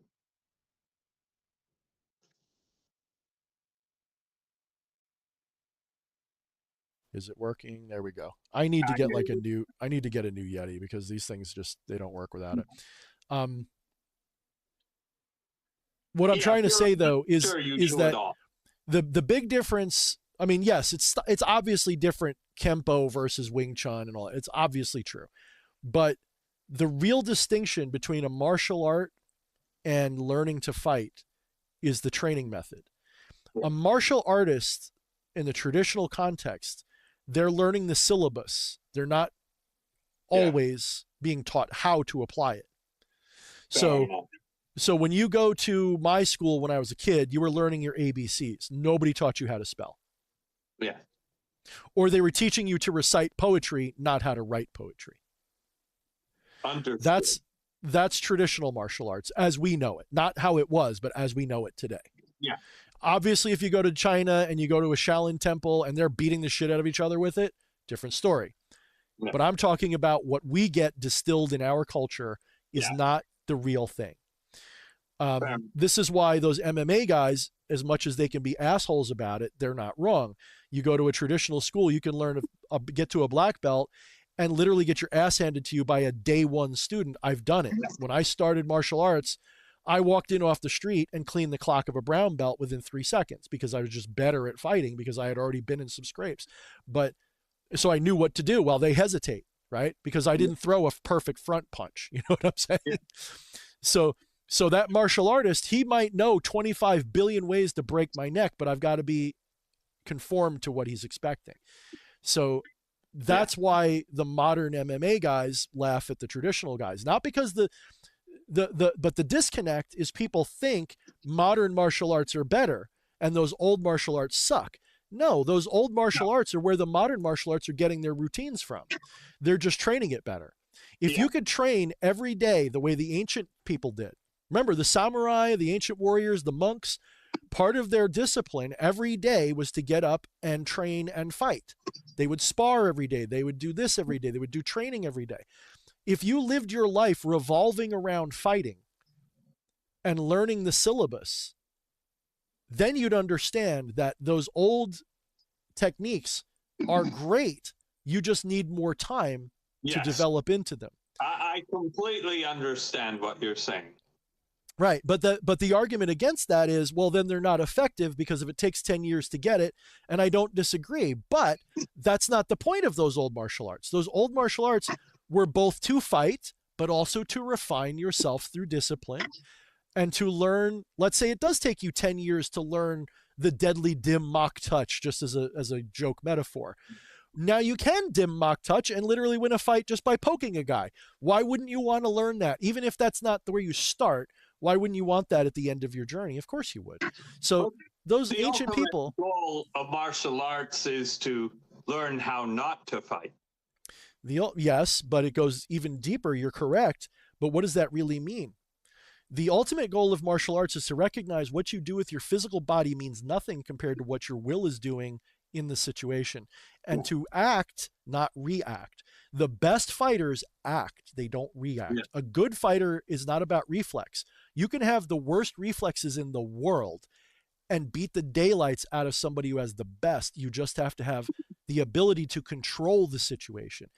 That's why martial arts is a doorway to enlightenment, because as you practice real martial arts, the real deal stuff, the mystical martial arts, part of that journey is to recognize that the space between your will and the action is you learn to find that flow state so that you're not planning your moves, you're not thinking, you're in the zone, you're zen, you're in a zen state, whatever your language calls it. You're in a trance state, a flow state, whatever, where consciousness is vibing in the moment with the fight, and the person is reacting to you because you're a force of will at that moment. You're the Tao unburdened. Exactly the same thing with performing. And I've been meaning to say this all the time. The worst enemy of the stand-up comic is indifference. It's not someone angry because they're engaged. It's someone who is not engaged. How do you engage them when they? Yeah, that goes back to the opposite of love. That's why I still say it's a form of indifference, really. And they're looking at their watch, you know. Right, because if they're bored, they don't. It's much harder to fight than someone who is like booing you. Yeah, exactly. It's to not get your emotional heat up, right? That's and reactive. So, you know, yeah, it's a very important discipline. You know, it's one of those things where even if I was having a totally peaceful order, I would still recommend people take some sort of combative class, whether it's fencing or unarmed martial arts or learning to use a pistol or a rifle, but really learn not just how to operate them, but learn how to use them, like in a conflict, because that's when you learn the Tao in those moments. That's when the Tao comes forward. Well, and that is actually, you know, as a lazy Taoist, that's where I learned the Tao. Let me see here. Let's see. People are chatting. So I think we're going to end it here, my friend. I'd like to have you on again soon. I'm not sure when that'll be. But I will not hold my proverbial breath. Ooh, that's ooh. I don't think Satan enjoyed his visit. I think he was like, this guy talks too much and he's smelling his own farts, and I'm just trying to be drunk and have a good time and tell jokes. No, I enjoyed it. I'm sure you did. I enjoy anything. Which is not at all. Well, there you go. How does the one of the better typos? Life is killing me. But yeah. Oh man. And for anybody who's curious, this is a Harry and David wine. You have to have people who think they love you to give you this. I wouldn't know anything about it. I don't do the alcohol game. I didn't go to the temple of Dionysus in a past life. I was more of an Eleusinian guy than a Dionysian guy. Eleusinian? You mean you weren't straight to the core or siren? I don't know. Maybe not. Dionysus is Osiris and Jesus is Dionysus. Yeah, no. I don't know. Everyone keeps thinking I'm going Christian now. I don't know where the fuck people are. I'm just simply playing devil's advocate and telling you guys to stop hating people for being brainwashed. That's all. But yeah, no. I guess I would be. I don't know what I would be. I probably wouldn't be anything. I would probably already understand. I'd probably go to the Eleusinian mysteries and be like, right? That's cool. That's a cool way of saying it. So what's your point?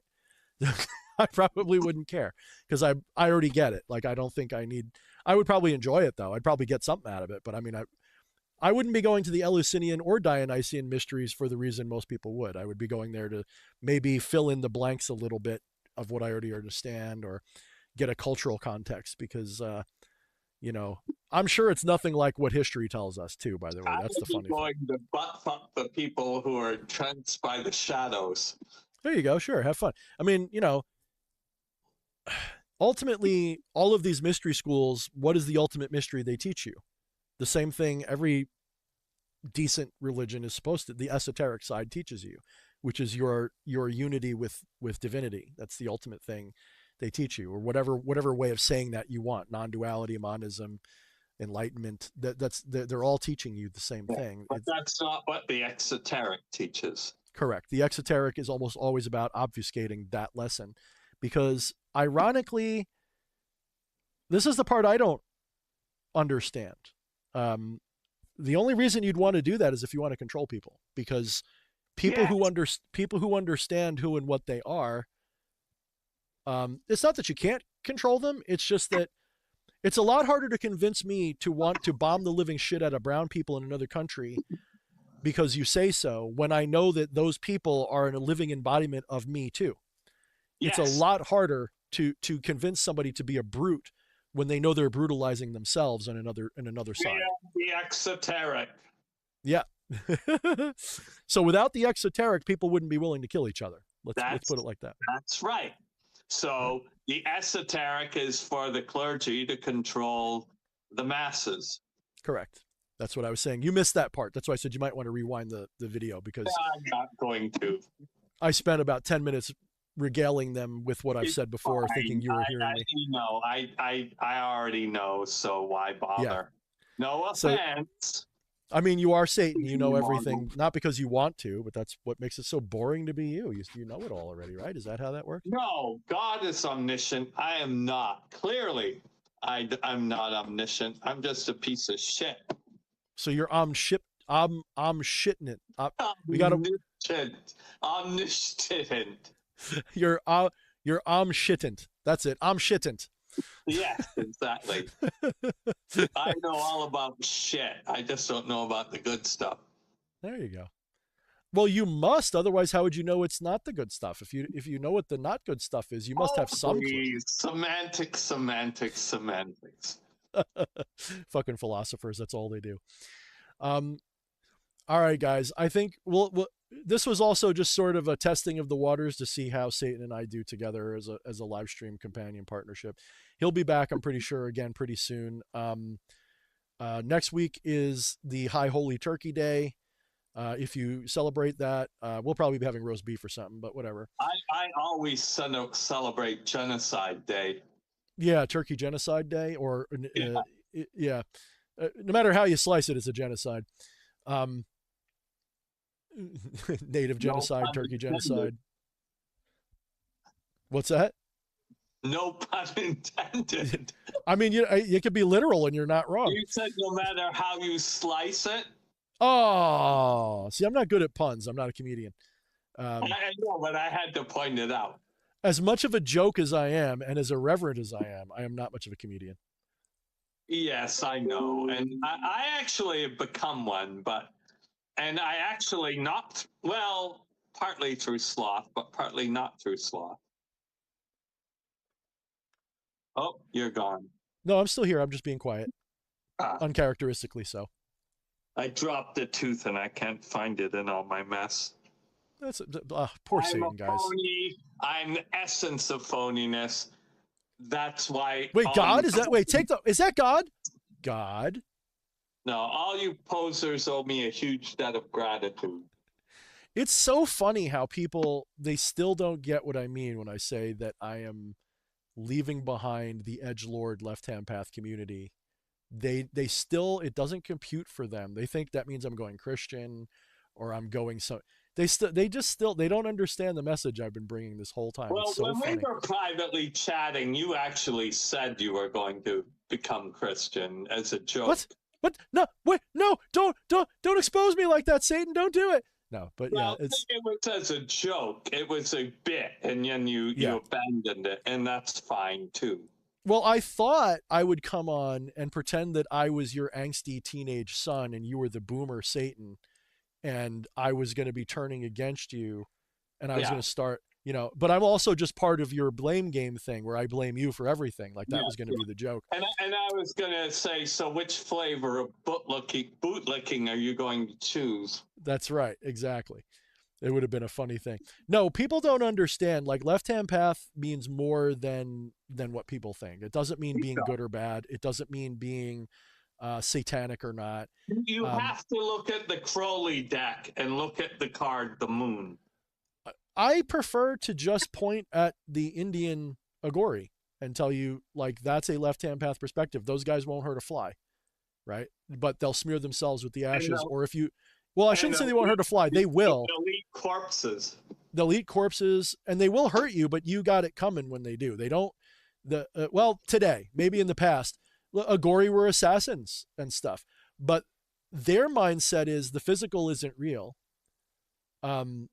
And they don't believe in violence. They believe, physical violence isn't true violence to them. So they refrain from it, but they're able to do it. They're not hard pacifists. So there's different cults and sects, of course. I don't want to generalize, but the ones I'm familiar with, they'll be the first to tell you that they'll be sitting there with a big stick and they'll be like, if you fuck with me, I'll beat the daylight. I'll kill you if I have to. That they don't have a hesitation for that. What they don't believe is psychic violence. In other words, they won't curse you out while they do it. They won't hurt your heart. They don't attack you emotionally.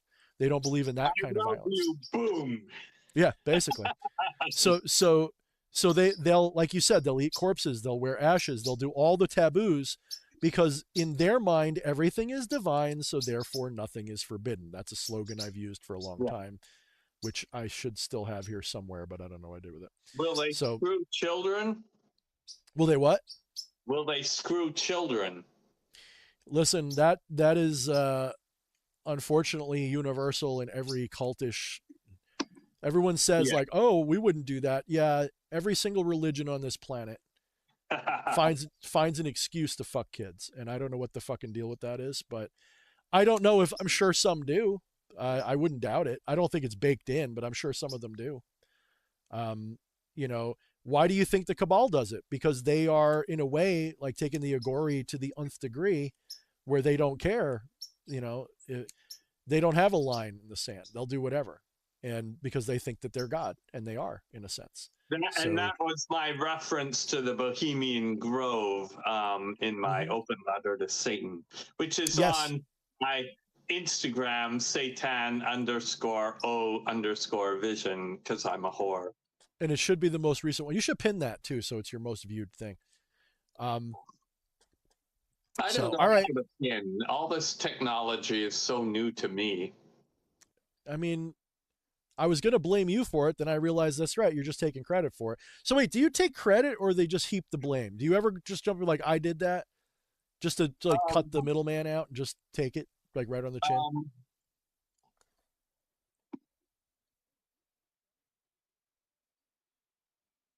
Pineapple on pizza, I'll take credit for.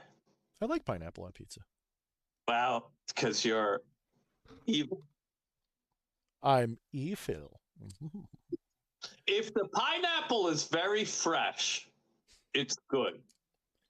Depends on the pizza too. In fact, it might even, I haven't tried it yet, but it might even counteract the saltiness of the not pepperoni, anchovy. Anchovy is like fish flavored salt on a pizza, but the fruitiness of the pineapple might actually counteract that. I think that's why it makes your dick and pussy taste better too. It counteracts that saltiness a little bit. I've put peanut butter on pizza and thought it was good. So, pizza's pizza. By the way, I'll suck dick any day. What do you think the fangs are for? Oh my God, who's asking that question? No one. I'm just being a... You're advertising. His OnlyFans will be coming out next week.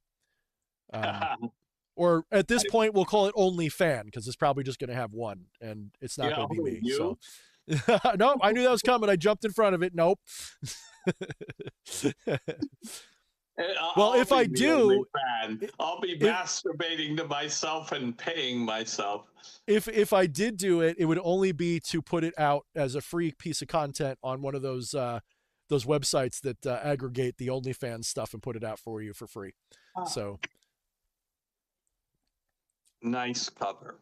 I wouldn't know any of them myself. Yeah. So all right, guys. So we're gonna have Satan on again. I don't know when I'm gonna stream again. Like I said, this is no longer like a business for me thing, so I'm not doing it regularly. There will come a point when I will be doing a more formalized outreach, I think, and I will start sort of over with a new everything. But And in the you meantime, probably won't invite me because you'll well, I be don't see why not. really- No. Again, this is why the labels suck, but you have to use them because people want to be able to, but people want to find you. No, because I'm not, it's not like that. I want to reinvent. I want to take the old Thorne stuff and say, okay, that was like me figuring shit out. Let's forget that stuff. It's out there as an archive. I don't really talk about it anymore. This is the new hotness, and there will be a new hotness in 5 years after this, and then 5 years after that. What I will be doing is going to be incorporating a lot more things into what I was doing, including aliens and a version of Greer's CE5 contact thing. I will be talking more about a much higher level of understanding than I have been. Although I have been in my streams, I haven't been doing videos about it, if that makes sense. So, and at some point, without giving the show away, depending upon how my life goes, I do intend to very likely start some sort of an organization that's more about helping people wake up, basically. We'll put it like that. So whatever comes, I haven't figured out what form it's going to take. The only thing I'm having is I'm tired of the edgelord community. I'm tired of people who, they think that spirituality is just hating Christians or something. And that's pretty much the majority of things I find in the Facebook communities I'm part of and all of that kind of stuff. And I want to leave that circuit behind. I'm tired of it. Not that I'm not friends with this, like EA Quetting and all that. They're all fine. They're all good people. A lot of them are good people. There's still people I would hang out with, have a beer with. It's nothing like that. It's more along the lines of my subject matter has evolved, and I can no longer talk about things the way I used to. I know better than I did 5-6 years ago. May right? I add something? Sure. Racism, bigotry, whatever you want to call it.